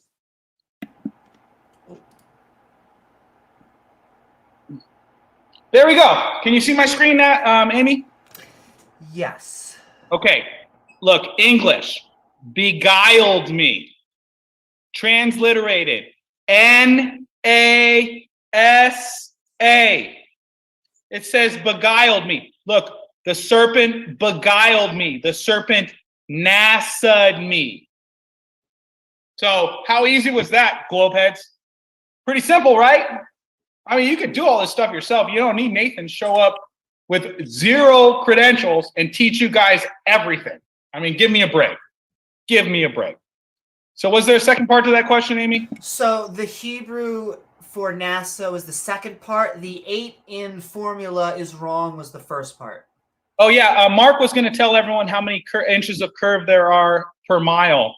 You want to go ahead and do that, Mark? Yeah, sure. The formulator for no, not the formula, Mark. 8 equals the. Excuse me, Nathan. I didn't ask for the formula. Yeah, shut up. How much does Earth curve?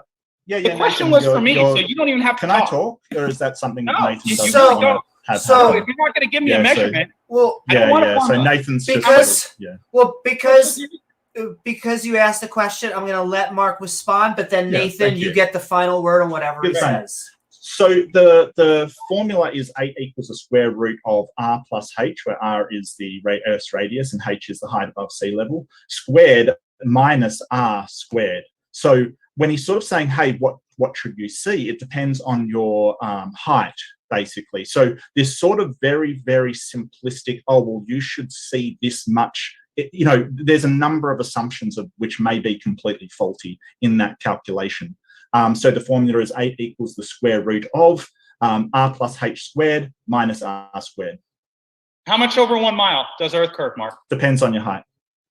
If you're at sea level and you have 0 observer height.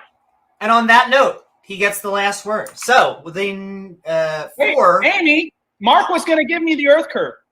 If you want him to, what's your question? If you want him to respond, then it's the square root of r squared minus r squared.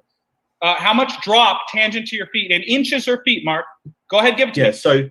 So you can't really, if you're at 0 height, if you cannot see a thing because you're basically against the ground, is what you're talking about. You can't see anything, Nathan. You cannot see anything. Okay, try it yourself.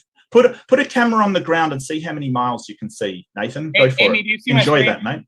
Yeah, I think I get. Who gets the last word here? Nathan does. That's okay. I do. So shut up. Yeah, go for it. Height 0 feet. Target distance 1 mile. This is the Earth Curve Calculator website, Mark. So I know you're confused about how much curve there should be on a globe, but if you go to the Earth Curve Calculator website, Mark, you could be educated. You don't need to learn from Flat Earther Nathan Thompson what your globe religion is. Now, your globe religion states at 1 mile target distance and 0 feet, you wouldn't see nothing, Mark. There would be a target hidden height of 0.666. Boy, isn't that interesting? 666 feet, okay? Which, if you do the math, Mark, I know Flat Earthers can't do math, but I figured this one out, is 8 inches, okay? So when all the globers, like this doofus in the comments, say, oh, Nate doesn't know how much Earth should curve, you need to go learn your own religion. Your own religion says how much it should curve, and that's exactly what I said. 8 inches per mile. What's the horizon difference? Shut up, What's Mark. The horizon You're done. distance? You're done. What's the horizon distance? Horizon distance is 0, by the way, people. Marky. It's 0. See you later, I'm pulling Marky you both Mark. apart. And on that, we got It's 0. The horizon distance is 0. We got a question for you, Mark, or more of a comment. Yeah, sure. Go ahead. $2 super chat from Question the Answers. Only a fool still ridicules flat Earth. It's flat. Sure. I mean, that's sort of, you can say that. We've got a mass of evidence that the Earth is a globe. People have thought the Earth is a globe from ancient Greek days because they managed to figure out with a surprising level of accuracy, actually. So, yeah, we've believed that the Earth has been a globe. The Catholic Church, a lot of people like to say, hey, the Christians believed it was flat. No, they didn't. They knew it was a globe all the way through. As I said, the start of the Flat Earth movement was 1890 something. It's a relatively new phenomenon. And really doesn't have much traction because there's absolutely no evidence for it. Just sort of, these conspiracy theories and these, well, how does this work, when they don't understand how it works? Like Nathan obviously didn't understand how that Earth calculator works because he plugged in 0 expecting to get a different number, and he got a horizon distance of 0, which is hilarious. Like, it's so funny. I didn't ask you where this the is my was. time. This is my time, where the Nathan. horizon Thank you was. very I said much, how much mate. drop. Thank you very much. Thank you How for your much drop blatant should we bleating. Thank you. So this is sort of, he doesn't understand how these things work. So it's sort of just a misunderstanding of physics, of science, of all the things that we have demonstrated to be true.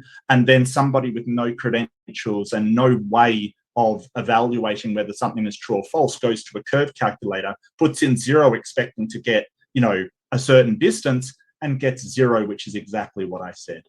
So that was funny though. And so you're about to the horizon distance was 0. You can I didn't wind that ask you what the horizon distance was, Mark. distance will be that 0. wasn't what we were talking about. So this is actually my time. So I didn't ask you what the horizon distance was, Mark. I asked you how much drop we would see because you said 8 inches. No, you said how far you should see. That's what. No, I said how much drop should there be tangent to your feet. That's exactly what I said, and you didn't have an answer. You said it depends. That's exactly what I said. On the observer height. And yeah, sure. So. I think I get the last one on that one. Sure. Well, Thanks. I'll let you have the last say on that because the next one is going to be for Nathan anyway. But I do want to just send a lot of love. We're getting a ton of super chats. We're going to go into a little bit of overtime because I want to try and get all of your super chats in. But in 10 or 15 minutes, we're going to be closing up the gates on super chats because we value our interlocutors' time and we want to let them get out in a reasonable. Still going to read everything that I have. We enjoy the enthusiasm, and I want to really thank all of you out there in the inner tubes. But Nathan. Can I finish off, sort of give the last response because Nathan sort of jumped in and the question or comment was to me. If you had something directly on your mind, say it, and then I'm going to hand it back. Yeah, sure. Okay, so this is sort of what I was saying. So Nathan's saying how far can we expect the drop to happen over a certain distance, and it all depends on the height. And what I said is if you put the height at 0, you'll be able to see 0 because that's the way the calculations work.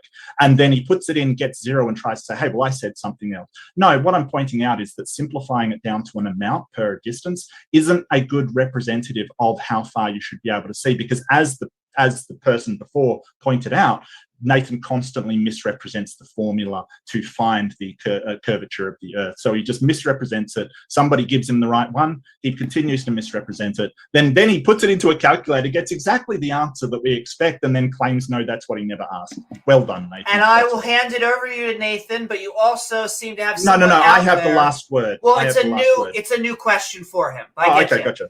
Okay, Nathan, please debate T-Jump 1v1. I need that. From JM for $2. Yeah, I've debated him a ton of times. And I asked you how much curve we should see tangent to our feet. Okay, so how much drop tangent to our feet? And the drop was 8 inches. So when people comment, Nathan's 8 inches is wrong, he doesn't know what he's talking about.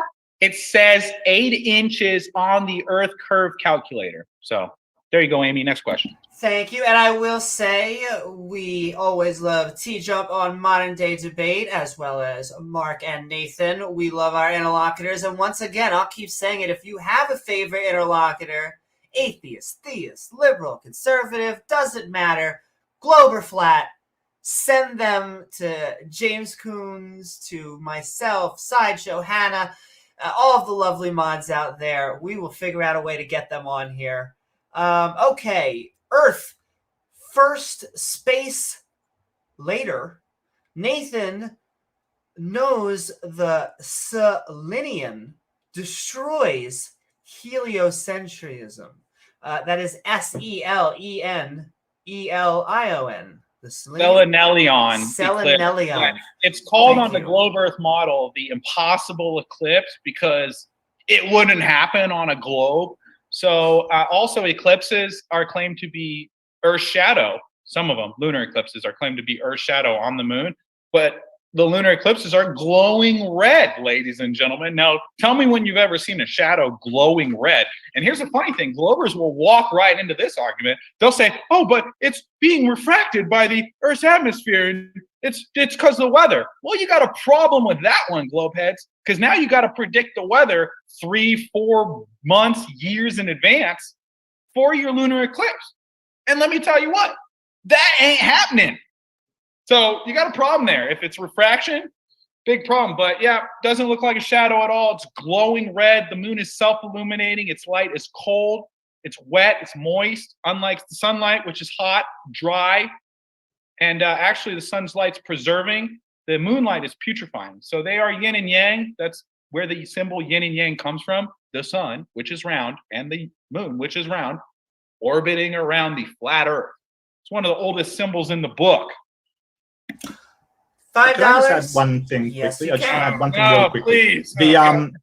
The reason why it's red is because it's the sunlight passing horizontally through the atmosphere. It's the same effect actually that gives the sunset and sunrise the red color, which flat earthers can't seem to explain. But it can be by passing through a lot of atmosphere on a horizontal sort of when it goes down behind the Earth.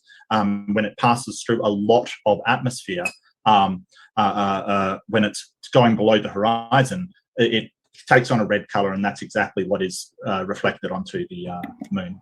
Yeah, I'll take that last word. Yeah, So it's based on atmospheric conditions. You can't predict atmospheric conditions 6 months, a year in advance. So, and they actually admit they use the Saros cycle to predict eclipses. The comment was about the Selenelion eclipse, which is deemed the impossible eclipse on the globe model. Just type in the impossible eclipse. They're going to start talking about Selenelion eclipses, where the shadow comes from the wrong direction, comes from the bottom up when it should come from the top down. Nothing makes sense on the globe model. But don't worry, ladies and gentlemen.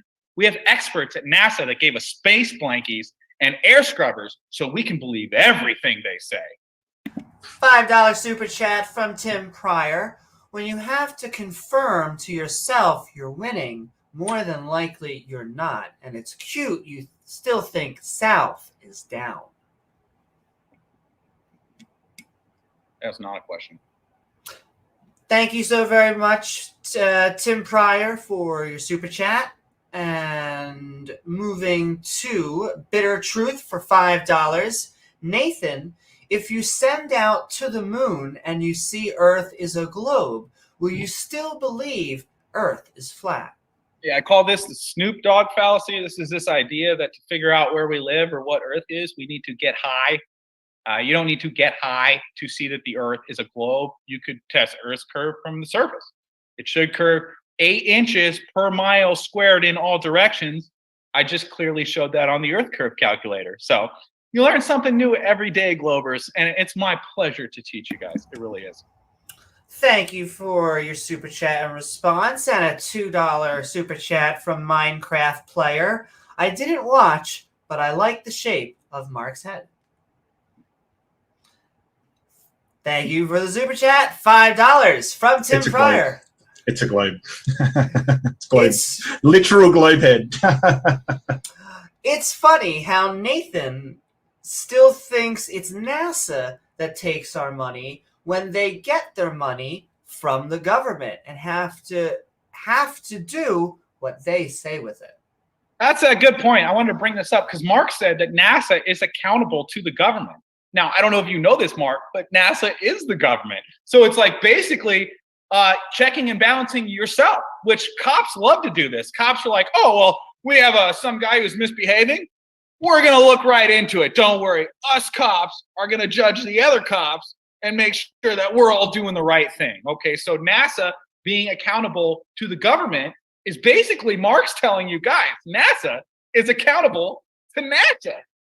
Good times, dude. Good stuff. Excellent. Brilliant, bro. $9 super chat from Coffee Mom. Mark, can you answer my previous questions on alternatives to internet tech based on a globe model? Nathan didn't want to. And the what was that previous question? Previous Internet. question from Coffee Mom for $5. Nathan, do you have an alternate explanation for how you are using the internet for this debate to replace the science and engineering based on a globe? Amy, I did answer that question. I said towers, high altitude balloons. They could have surveillance drones. So just so you know, in fact, the way I'll separate this out. So the way, because you were name checked, Nathan, the way I'll handle this out, Mark have a response, Nathan have one, and then Mark will finish it. Yeah, so the contributions to our technology from NASA, I mean, they've worked on fiber optic sensors, they've worked on all of those things. And what we're doing is we're basically sort of bringing everybody together to work on these technologies to progress them as much as possible. So NASA does contribute to the internet, especially, of course, satellite internet. There are places in Australia, and I have worked on alignment for satellite dishes myself in Australian telecommunications. There are places that would not have any internet connection if they do not have satellite. Same is true for something we have, Foxtel. I'm not sure if you guys still have that. It's kind of a bit outphased, but there are places where they still do use satellite communications to beam down entertainment. All of this would not work on Nathan's flat Earth. If there's no satellites, it would not work. GPS wouldn't work. There's a lot of stuff that just would not work without Nathan's. Why am I looking at a share screen right now? I don't understand. Is someone sharing their screen over the top of me? I don't understand why, because I'm sort of currently talking. You can talk while I share images on a screen, Mark. Yeah, I don't think that's fair, Nathan. At the same time, too? I don't think that's fair, Nathan. It's basically just sort of you showing pictures while I'm trying to talk. It's kind of pretty rude, actually. Could you share your screen when it's your time, please? Yeah, no problem. But I can also share it when it's your time, like I'm doing right now. Can I share my screen when it's your time? If you want to, yeah, and I'm not currently sharing something, yeah, no problem, bro. Go ahead. No. When you're talking, I'll share my screen, if that's okay. Go ahead. If it's relevant to the debate and what we're talking about, which this is.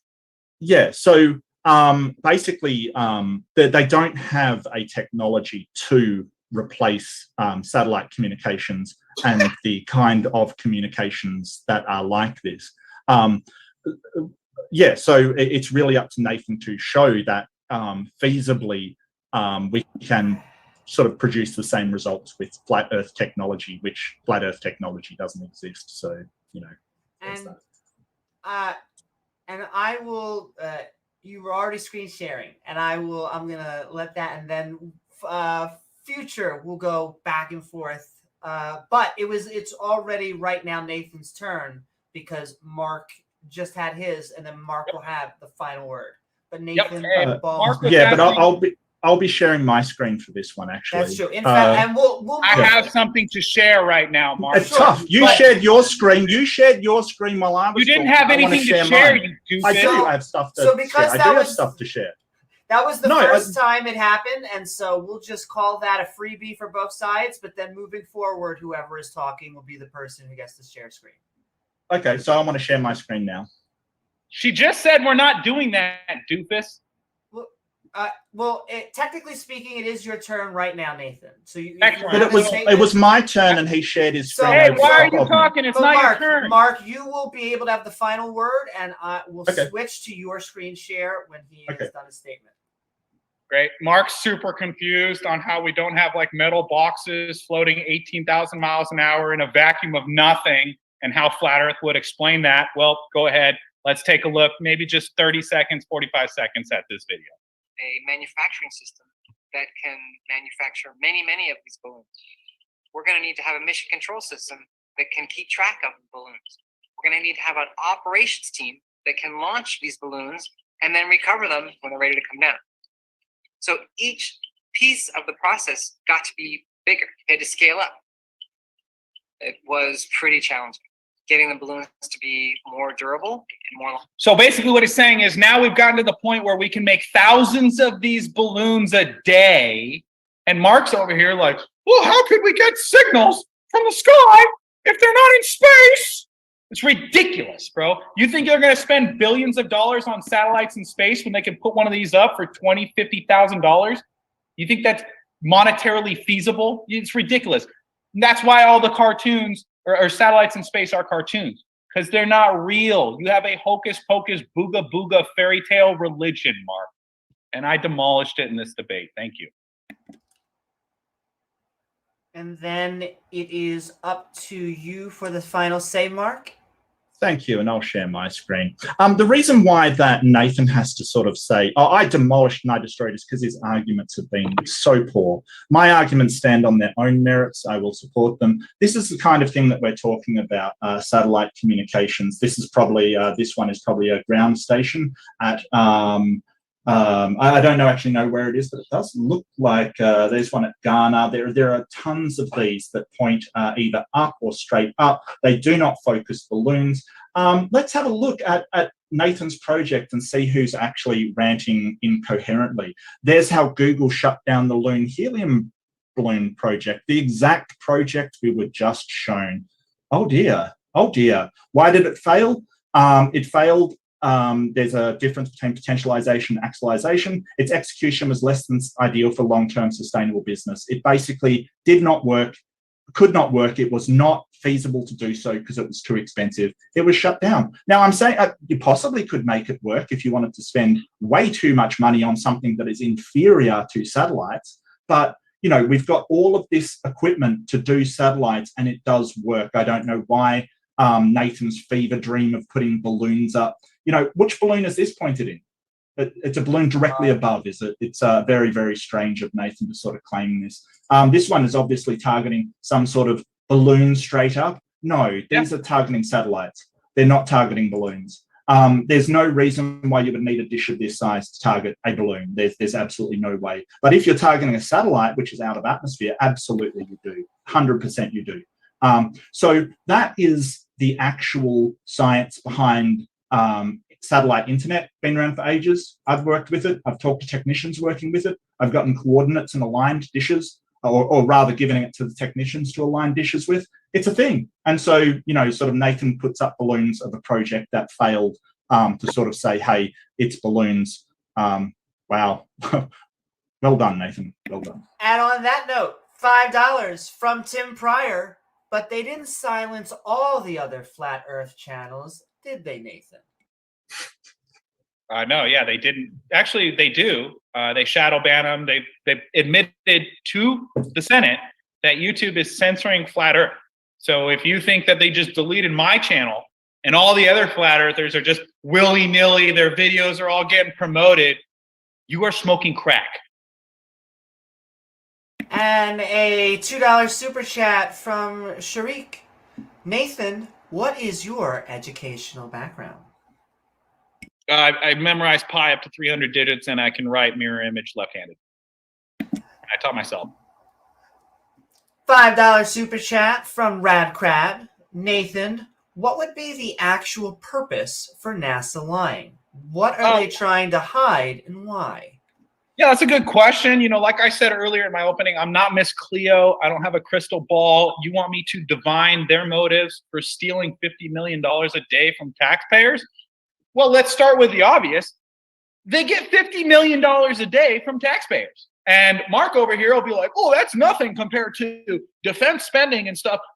It's all stolen money, okay? So the fact that you're like, oh, they steal $50 million, and compared to what they use for defense with the money they steal, it's minuscule. No, $50 million a day, Mark, is a ton of money, a ton of money. And when it comes in every single day, that starts to add up. So for you to be like, well, flat earthers don't do anything. They haven't invented space blankets and they haven't invented air scrubbers.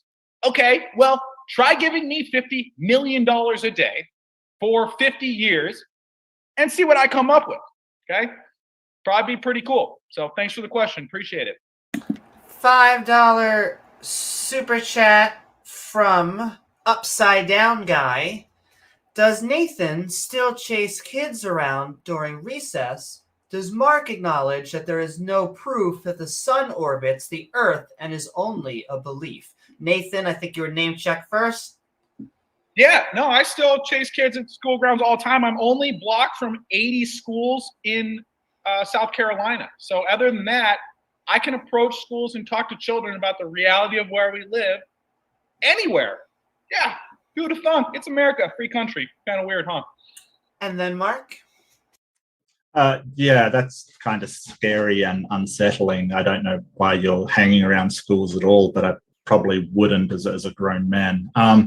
So yeah, no, the Earth, the sun doesn't go around the Earth. I acknowledge there's no evidence for the sun going around the Earth. It's more the Earth goes around the sun, opposite way around. I'm not sure if that was sort of intentional, but yeah, I acknowledge that there's no evidence that the sun goes around the Earth. Amy, I think you got to read that question again. I don't think Mark got it. Sure. Okay, maybe it was the other way around. Does Mark acknowledge that there is no proof that the sun orbits the Earth and is only a belief? Sorry, who didn't read it? Who didn't read Okay, it? Sorry. I think that Who didn't person hear in it? the comment Sorry? actually misspoke. What they meant to say was that there's no proof. Well, I've answered it as it was asked, so maybe it was you that misheard it, Nathan. So well done on that. Maybe you And should. Upside Down Guy, if it was a mistake, just tell me in chat and I will reread it. But yes, moving along, Bitter Truth for $10. Nathan, the Apollo 11 lunar laser ranging retroreflector array placed by Neil Armstrong. You even don't know now if you shoot a laser at the moon will reflect back just because of the retroreflector. Hilarious. They were getting reflections back and pinging the moon in the early 60s before anyone ever faked going to the moon. So that's a cool story, but you need to look into it a little bit deeper. Thank you for your question, Bear Truth, and your answer, Nathan. And then a $2 super chat from Jay Vansicle. If gravity is real, would planes account for curve? Who's that to? I am not sure. Anyone want to take a shot? Yeah, that's a begging the question fallacy because you're assuming that there is curve and then asking, would airplanes account for it? Well, the FAA on their target generation facility states that pilots are trained on flat Earth software over a non-rotating Earth and they negate a gravity vector. Now, if gravity was getting stronger and stronger exponentially, according to Glober's formulas, which they love formulas, so it's exponentially stronger the closer you get to Earth, the airplanes and pilots would need to know about that. But the FAA just says, hey, we'll just negate the gravity vector altogether. That's interesting, right? Yeah, so we don't know who it's for, so I'll sort of jump in as well, because I think it was for me. Well, anyway, it could be either, really. But basically, they do account for gravity, obviously, because there is a downward force. They just, once they get up to speed, the lateral speed essentially negates gravity, because if you are traveling at speed, gravity has a less impact on you. They train assuming a flat Earth, and they do account for curvature. What they do is they use an altimeter to keep the right altitude, and therefore if there's a curve and around the curve is the same altitude, then keeping the same altitude will account for that curve. It's a very simple premise. So Jay is saying, so I'm going to let him have a last response, that it was for Nathan. So if gravity is real, would planes account for curve? Yeah, if the Earth was a ball, airplanes would account for curve. That's for sure. So. And all right, $2 super chat coming in from Bitter Truth. Nathan, please write a book to get Nobel Peace Prize. Lol. Wow, that was so funny. I laughed so hard I fell off my dinosaur. That was kind of funny. $2 super chat from Jesse L. -200 to plus 200 degrees on lunar moon lander worked flawless.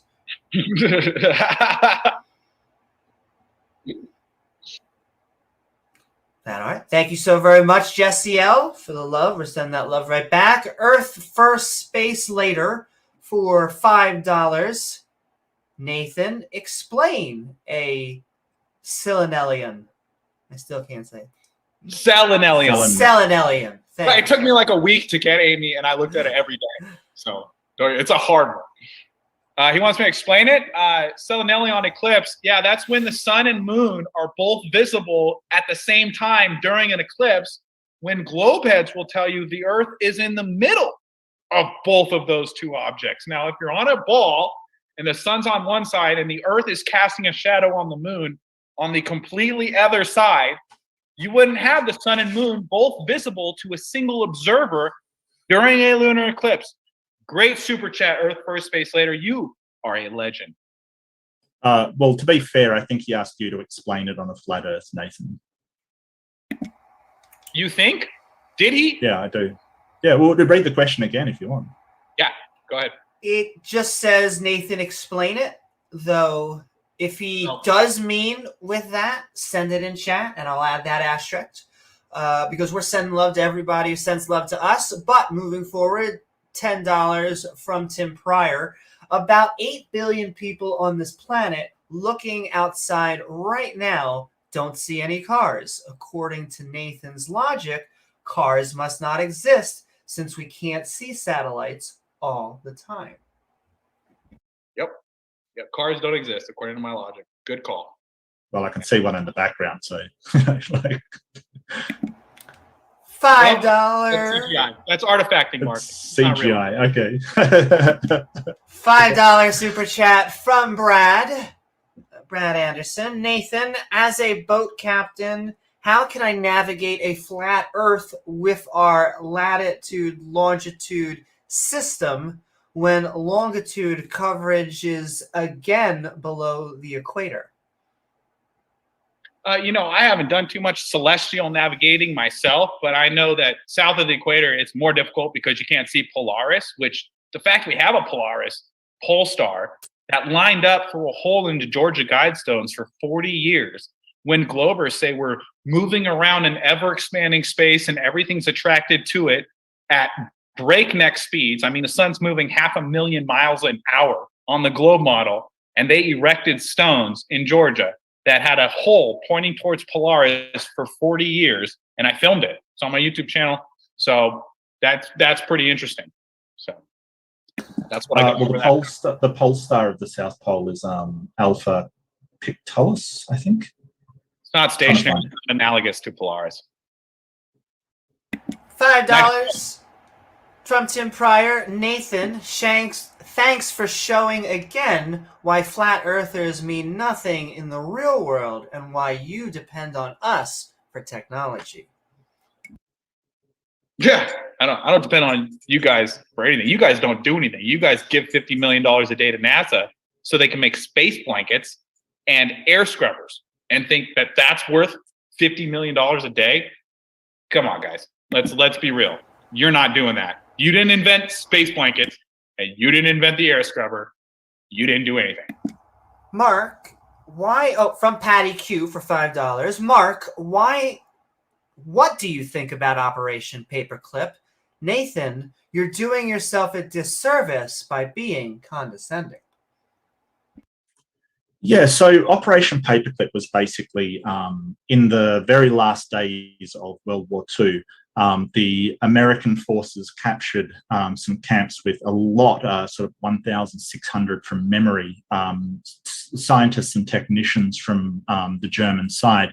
Now, instead of what they would have had to do, because they were under a treaty with Russia, is to give up that area back to Russia, and Russia would have essentially gotten all of those scientists. So instead, they decided to bring them with them. The FBI did a lot of checking, and they basically sorted out who was a loyal Nazi and who was actually just a German that basically was just working because that's what their country demanded from them. So there were people that were sent back to Germany because they decided, no, we cannot have these people working in our country. There were people that were sent to South America because of exactly the same reason. So they basically took the best minds that were acceptable to the people of America. Werner von Braun was definitely one of them.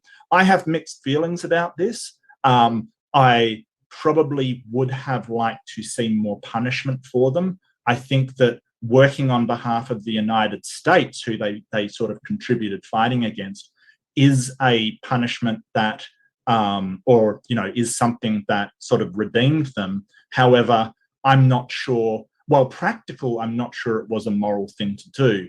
However, this led to the Cold War and America having rocket superiority through the Cold War. So and they worked with a lot of Jewish people, Jewish directors of NASA. Silverstein, who directed NASA, had a famous friendship with von Braun.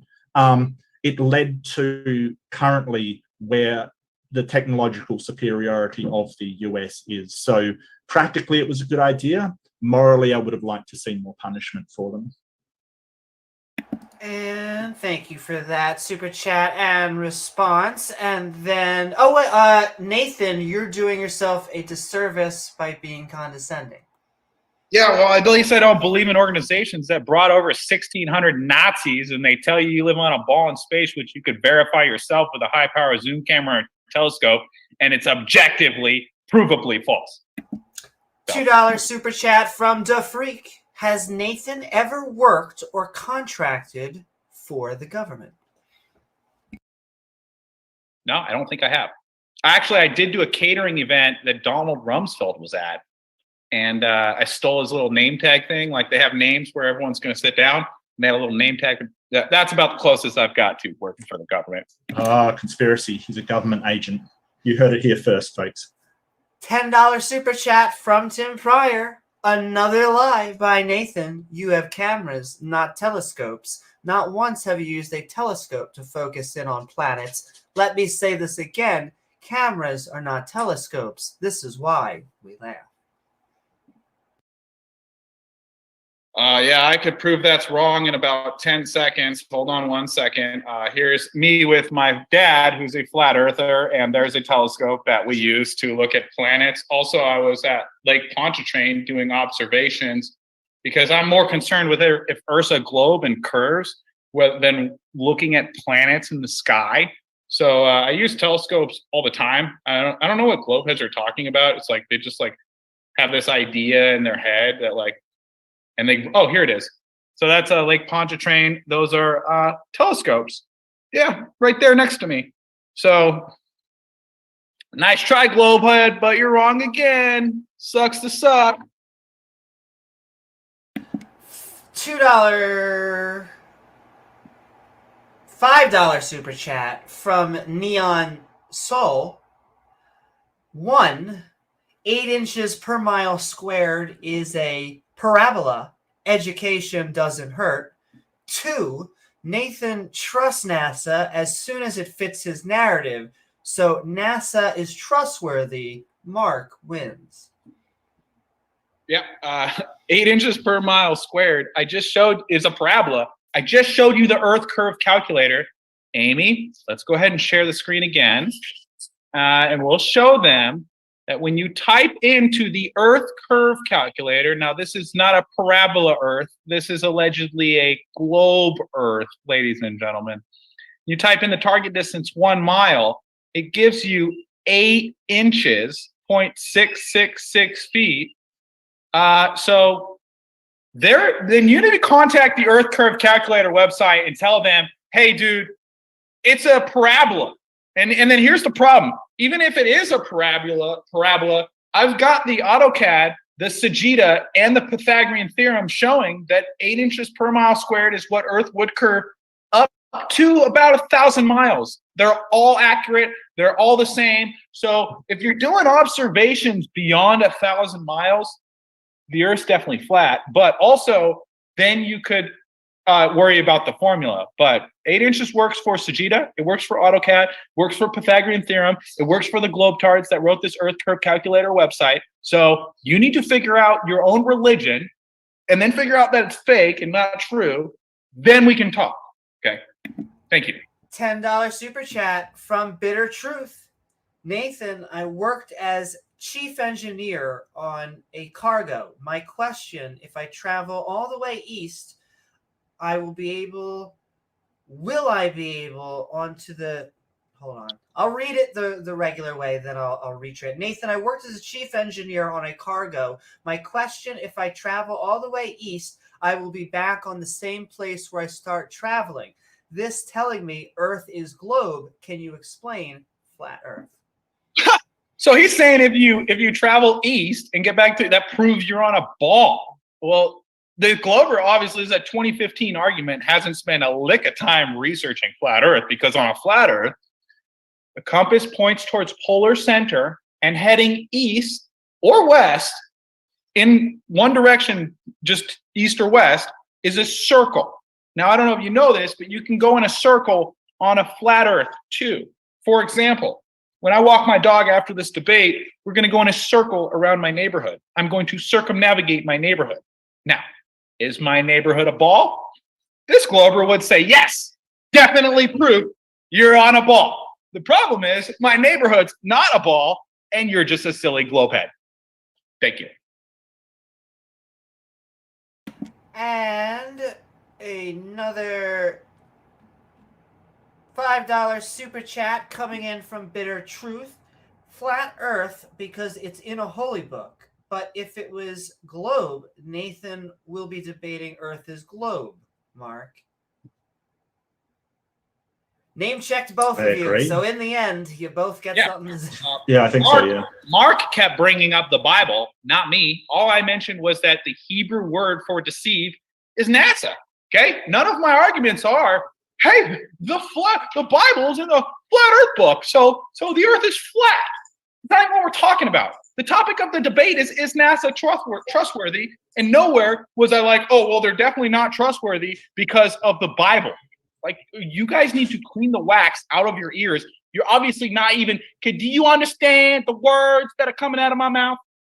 Well, you were the one that brought up the Bible. So, I think it's fair that we do discuss your vested interest in the Bible being I was a globehead and a Christian for 10 years, Mark. Yeah. So the whole... Well, I was a globehead and a Christian for 10 years. This is sort of the conversation that people are talking about in their super chats. This is exactly what they're sort of outlining. Appeal to emotion. But yeah, I mean, you did bring up the Bible. I think it's only fair that we sort of examine your religious bias. You brought up the Bible more than I did, Mark. Go count them. Go count the number of times you brought it up you first. Talked about my religious beliefs, and now I have all this. I didn't talk about the Bible at all. I said in the Garden of Eden, the word deceive means NASA, and that was it. And then I moved on. And you're like, well, that's Nathan's whole argument, is he just believes in the Bible. No, the Bible says don't believe in the Bible. It says test all things and hold fast to that which is true. If you guys actually read the Bible, you would know that. Yeah. The Bible doesn't say blindly believe everything the Bible says because it's a holy book. The Bible actually says test and verify. Now, reluctantly, I think it's fair that if you bring up the Bible, we get to discuss it. I think that's fair. And sort of, so you used a quote out of the Bible to back up your arguments. So I think it's fair that I get to examine that your arguments are in part based upon what the Bible says. And so I want to send love out into the internet and shadowsphere. This is going to be the final warning. If you want your super chat read, now is the time to do so. We are going to finish up the last few and then send love to both of our interlocutors. But Indie Tiger's sci-fi review for $20. We appreciate the support. I did celestial navigation, Nathan. The constellations are generally moving with us, so they stay together for thousands of years. And yeah, it is a cool story, bro, that I've done something very few humans have done. Yeah, you're right. I mean, the entire universe that we see is just locked in motion with the Earth as we travel through the infinite galaxy of space. That's a cool story, Glover. But you know what? Works just fine on a flat Earth, too, with fixed stars in the firmament that have a cyclical nature. So, $2 super chat from Twadwazzle. Mark, is the horizon geometric? Is the horizon geometric? Yeah, is the horizon the physical curve of the Earth, Mark? Well, no, the horizon is an apparent thing. It depends on whether you're talking about the geometric horizon or the apparent horizon. So bones don't just disappear over the curve, Mark? Is that what you're saying?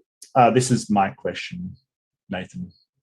I was just looking for a little clarification, not to mention you take the opportunity to speak every time I get a question, so I should be able to do it every once in a while too. Mark, you big crybaby.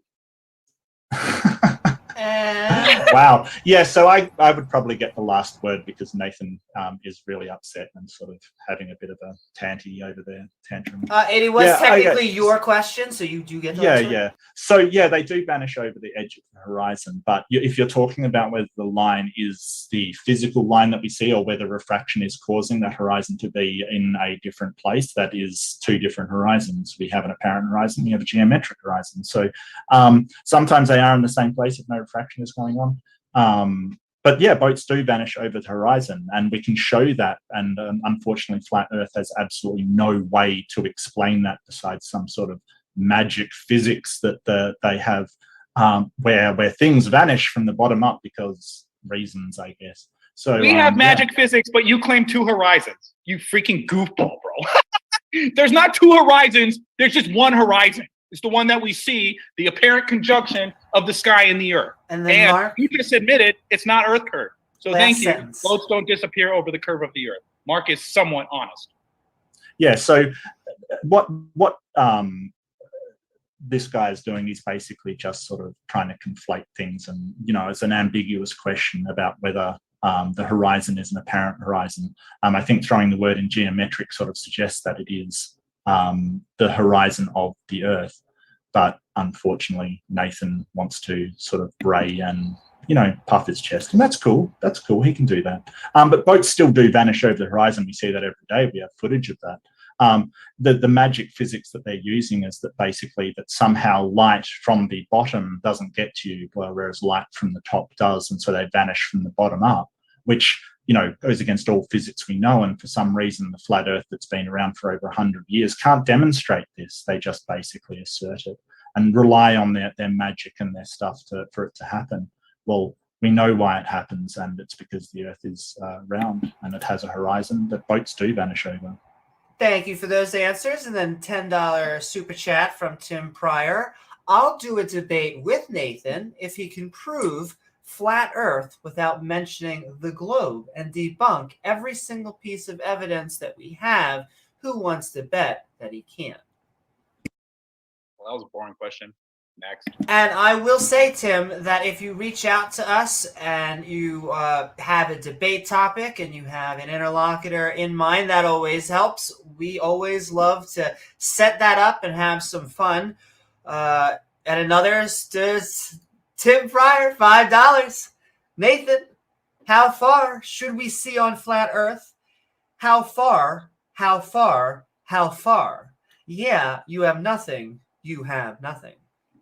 Yeah, well, we should see. It depends on atmospheric conditions. The longest the world. Excuse me, Mark. It's my turn.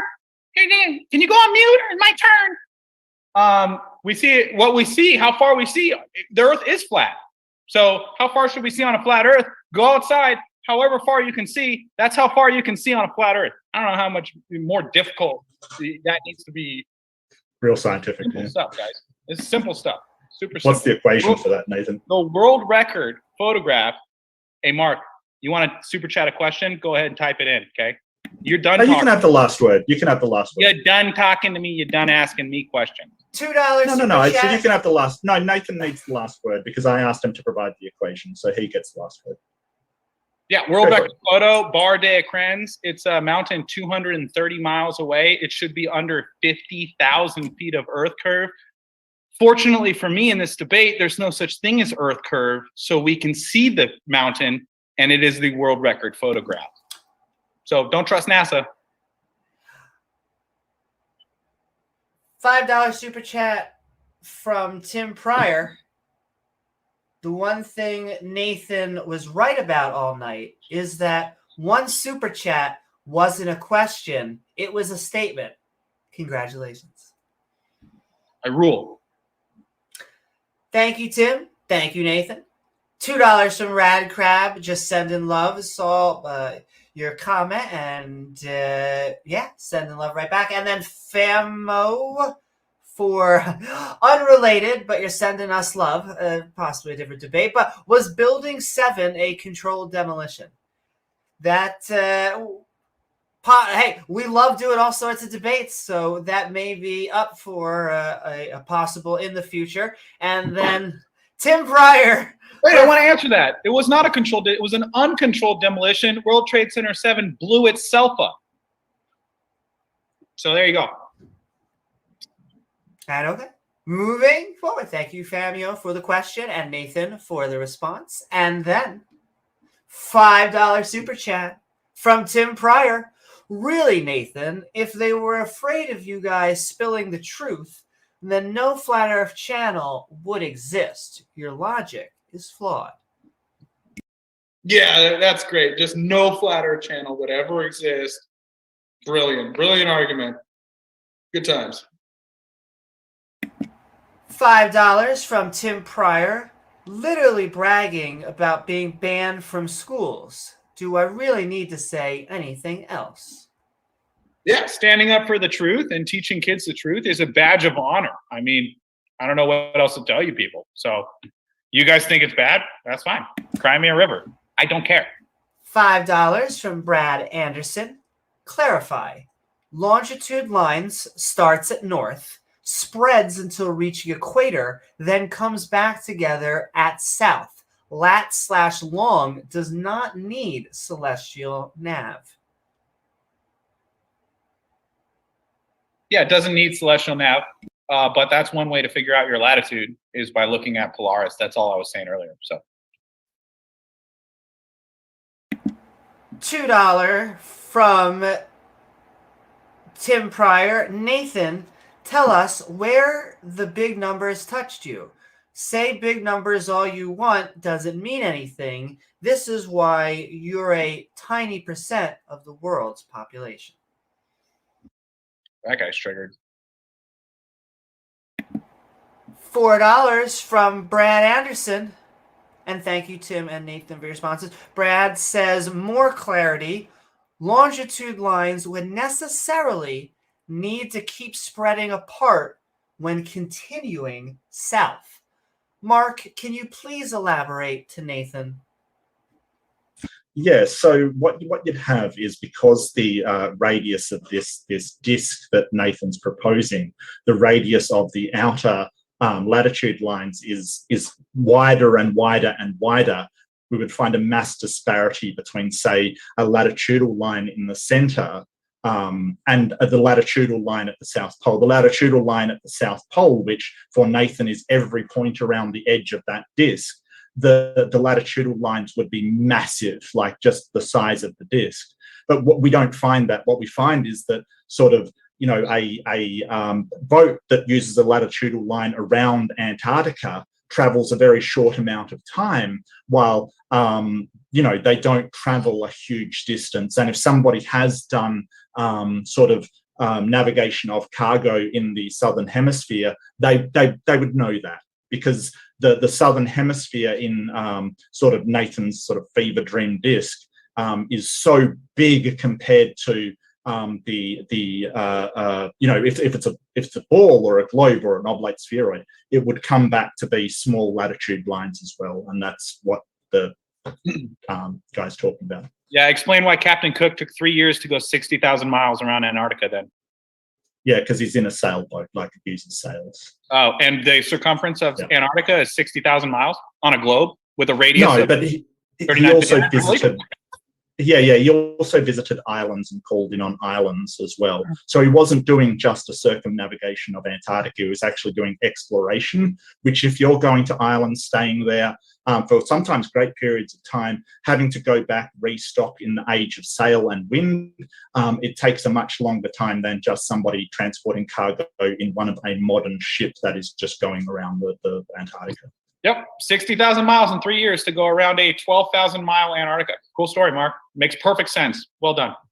Well, he wasn't just, I don't think he listened to what I said. He wasn't just going around Antarctica. He was exploring, so he was going up into the Pacific as well. He didn't go like, you know, in the ice to Antarctica. You know, he was exploring. You do know what exploring means, don't you? Yeah, I know that it wouldn't take 3 years and you wouldn't have to go 60,000 miles to get around Antarctica, Mark. Cool story, bud. Maybe we can find where he actually went. Do you want to do that? And I will say, we have gotten our super chats in, so I'm going to read the last of these, and then this is going to be, is NASA trustworthy? And I want to continue thanking Mark and Nathan for having fun, and all of the people for joining us out there and sending in super chats. Could I just share my screen quickly? Sure can.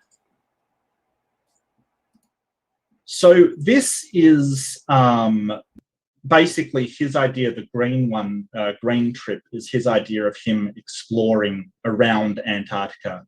So as we can see here, he's gone to over to here, to over to there, down, back up. As you get further up, as we've said, the lines of longitude get longer, not smaller.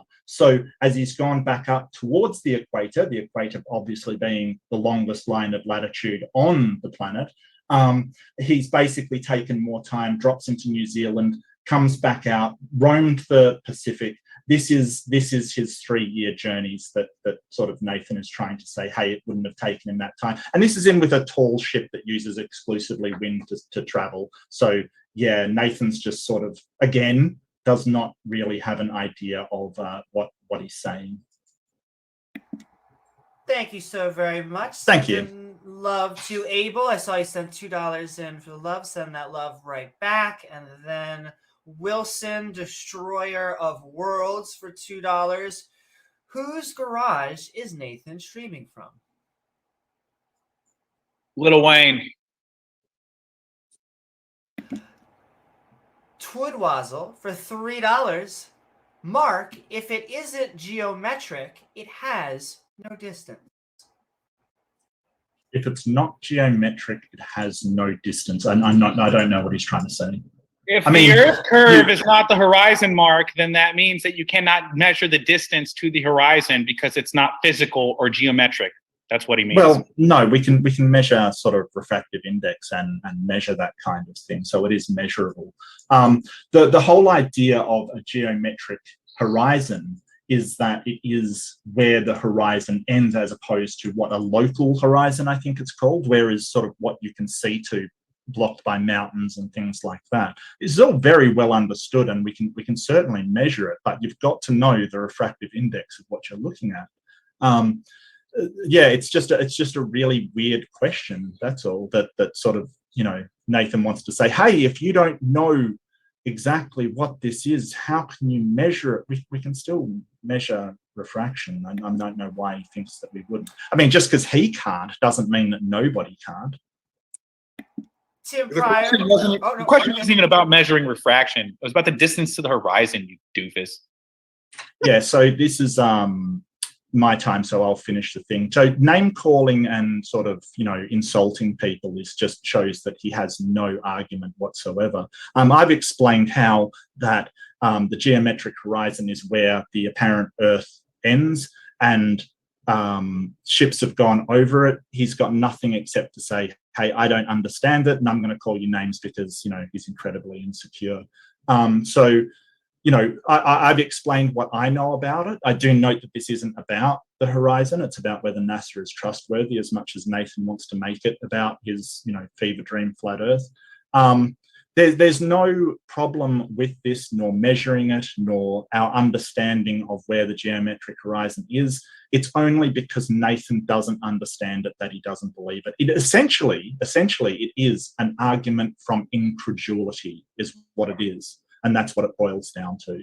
Yeah, when you say we have two horizons, I don't understand it because it's stupid and doesn't make sense. We only have one horizon, you goofball. Yeah, and then Mark, yeah, so I get the final word. So yeah, again, Nathan has to rely on insults and condescension. You didn't listen to what I said. Because okay? What I said was, You claim two horizons. I didn't just call you names. It's not my entire argument. You claim we have two horizons. We don't. We only have one horizon. You need to get your eyes checked, Mark. Yeah, so as I was saying before, the geometric horizon is where we can see to a local horizon is where it's impacted by mountains or towns or whatever. Again, Nathan just likes to yell names because he's got no arguments. He's got nothing going for him. He just, needs to act this way. The whole idea that there are two horizons may actually be correct, because if you've got refraction creating an artificial horizon and the real horizon, where the point at which the land ends appears to be a different spot, and we can measure that through various means, you may indeed have two horizons, one a apparent horizon and one a actual horizon, which Nathan knows, but he's just using an argument from incredulity to sort of say, hey, don't believe this because I personally don't believe it. You don't have all the answers, Mark. You don't have all the answers. So I'll finish again. Amy, if we could stop this, because this is going to go on forever if Tinfoil over here decides to go on. Just say a one-sentence thing. Yeah. So we've got equations for this. I noticed that Nathan can't even give an equation for anything. So, he shouts and yells and carries on and calls names, but really he's got nothing to back him up besides his opinion. And on that, $5 super chat from Tim Pryor. 8 inches per square mile was from a flat earther who did not understand things. We did not come up with that. Yeah, well, it's still on the Earth curve calculator. So someone needs to contact the globe head that runs the Earth curve calculator. I debated him in Vegas. He got destroyed. He said he actually sees the curve from 40,000 feet. The Metabunk guy. I don't even know his name. The guy's such a loser.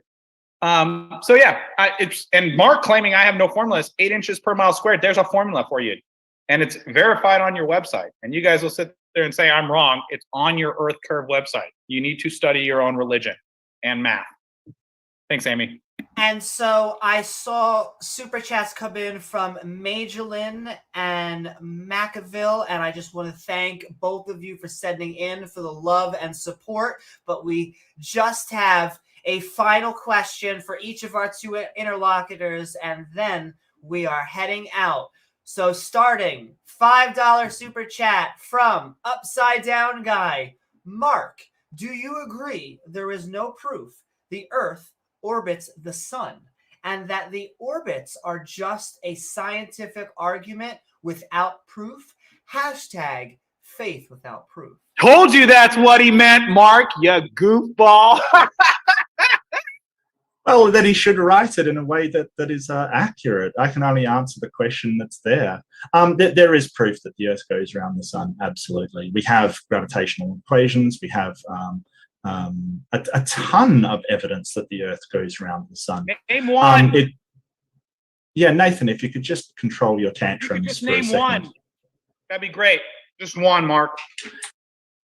This debate isn't about flat Earth. This is about whether we can trust NASA. So we have seen the Earth going around the sun. There is a lot of evidence for the Earth going around the sun. We're waiting for you to tell us what it is, Mark.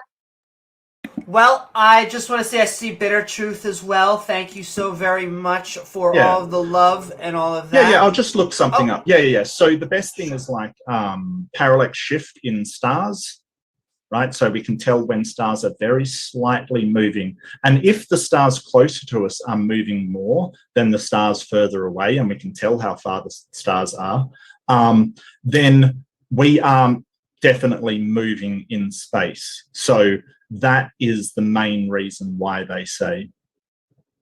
Correlation does not equal causation, Mark. So you can say lights in the sky move and that means we orbit around the sun, but it could just be that the lights in the sky move, Mark. It's rocket surgery. So yeah, correlation isn't causation, Mark. You know that, right? I'm sorry, I'm not familiar with rocket surgery. Maybe you can explain that one to me. But basically, it's these parallax shifts that we know mean that the Earth is going around the sun. Nathan doesn't have anything to demonstrate this. Well, we've got a lot of evidence and calculations for how we should see the stars move from cosmologists. Nathan basically has his able to count on his fingers and toes up to about 20, as he said earlier. That's basically what he's coming with. So yeah, if you want to believe somebody who has never worked in cosmology before, sure. Yeah, believe Nathan that, hey, the stars are moving to trick us into thinking that the Earth is going around the sun for some reason. Maybe it's a god or something doing it for some weird reason, who knows. In actual fact, we have the evidence. The fact that Nathan has a personal incredulity about the evidence we have does not actually mean it is not true. It's just his personal incredulity, that's all. You're saying stars moving is proof the Earth orbits the sun. Excuse me, Mark, correlation is not causation. The stars could just be moving. I'm sorry, you're not you got too thick of a skull to figure that out. You got to take your headphones off. Maybe you can't hear me, but correlation is not causation. It could just be the stars moving. So well done to the person who super chatted. Mark has zero proof the Earth orbits the sun. Good job. Good job. Yes. Bravo, bro. Bravo. Yeah, so if you're done with your tantrum, it's the shift of those stars at parallax over the course of 6 months. Oh, how very nice of you. What a guy. Because there's a large difference to the nearest star, the parallax shift is too small to be seen. To the nearest stars, there is a shift that can be seen. And we know this is the case. And there's other evidence. It's just that Nathan wanted me to find one piece of evidence and that's it. There's other things we correlate with, but Nathan wants to say, hey, I don't believe it. And that's not an argument. That is an argument from incredulity based upon a man who has no education in the field. I never said I don't believe the stars move, Mark. I never said I don't believe it. They could easily move over a flat Earth. This isn't your time. This isn't your time. Please, your tantrum is really, really, I mean, it's just sad, really. You're lying. You're lying, Mark, and that's just sad. You're going to have the final word, and then I think the final question is going to be for Nathan. It may be a back and forth. We'll find out, but it is the final question, and it is for Nathan. But Mark, the floor is still yours for your final response. Yeah, thank you. Yeah, and it is that parallax movement over 6 months. They go one way and then the other way, that we can tell the movement, and we can also tell the distance to the stars, so we know where they're going forward and back. And when you take that as a three-dimensional representation, we're moving closer to this one, away from this one, then we're moving closer to this one, away from this. Sure, we can tell the trajectory that we're on. Of course we can. Now, Nathan wants to say, hey, they just could be moving. So what would cause stars to move in the exact way that they would seem to be moving around like this, maybe? I don't know. I don't know what's in Nathan's weird fever dream mind, but I've got no idea. And so his argument is essentially, well, I don't believe it, and so neither should you. He's got absolutely no scientific evidence. He's got no evidence at all to suggest this isn't the case. Just a argument from incredulity, and can just be dismissed very easily. I never denied stars move, Mark. You're lying to the whole audience. Yeah, Final again, sentence, I'll last word. All yours. Yeah, I think you might need to mute Nathan because he's got no self-control whatsoever. Thank you. So it's not just that they move, it is the pattern that they move in and what we can infer from that. And so sort of saying, hey, they move in a certain way, therefore they're just moving that way, it doesn't correlate with the rest of the evidence that we have.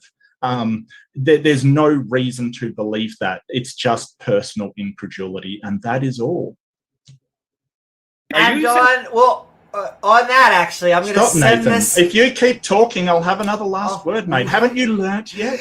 To quote a flurfer, haven't you learnt yet? I am enjoying the enthusiasm from both of our interlocutors, and a final $5 super chat from Tim Pryor. Okay, I have to stop. Last question. Nathan, please, oh please, tell us what college to go to research flat Earth, or was your research YouTube? I do all my own stunts. So I actually didn't want to be that guy pointing people to YouTube videos. This is why I started a YouTube channel, which eventually got erased prior to the pandemic. So it wasn't me spouting medical misinformation like globeheads who eat too much meat over here will tell you. They got bacon come out their neck. But just so you know, guys, you don't have to be a rocket scientist to know that the Earth should curve in all directions if it's a ball, like NASA claims. And you can test it, it doesn't curve in all directions. So don't trust NASA at all. And I think that concludes the debate. In fact, I am sending love indeed to all of our mods, subscribers, and viewers, because I want to thank you all for joining us here on Modern Day Debate. We are a neutral, nonpartisan platform welcoming everybody from all walks of life. If you're looking for even more fantastic debates, we are now all over the internet, including your favorite podcasting platform. So if you enjoy the show, then please don't forget to like, follow, and subscribe, as well as that bell icon set to all for premieres and reminders to join live streams. It helps us to reach an even wider audience, including tonight's debate on Is NASA Trustworthy? With our debaters, Mark Reid and Nathan Thompson, here to help us find the answer. Plus, if you like what any of our guests have had to say tonight, all of the links are in the description below. Finally, if you're looking for even more fun, feel free to check out our MDD Discord. Also, link in the description below. And with that, I am Amy Newman with Modern Day Debate. We hope you continue having great conversations, discussions, and debates.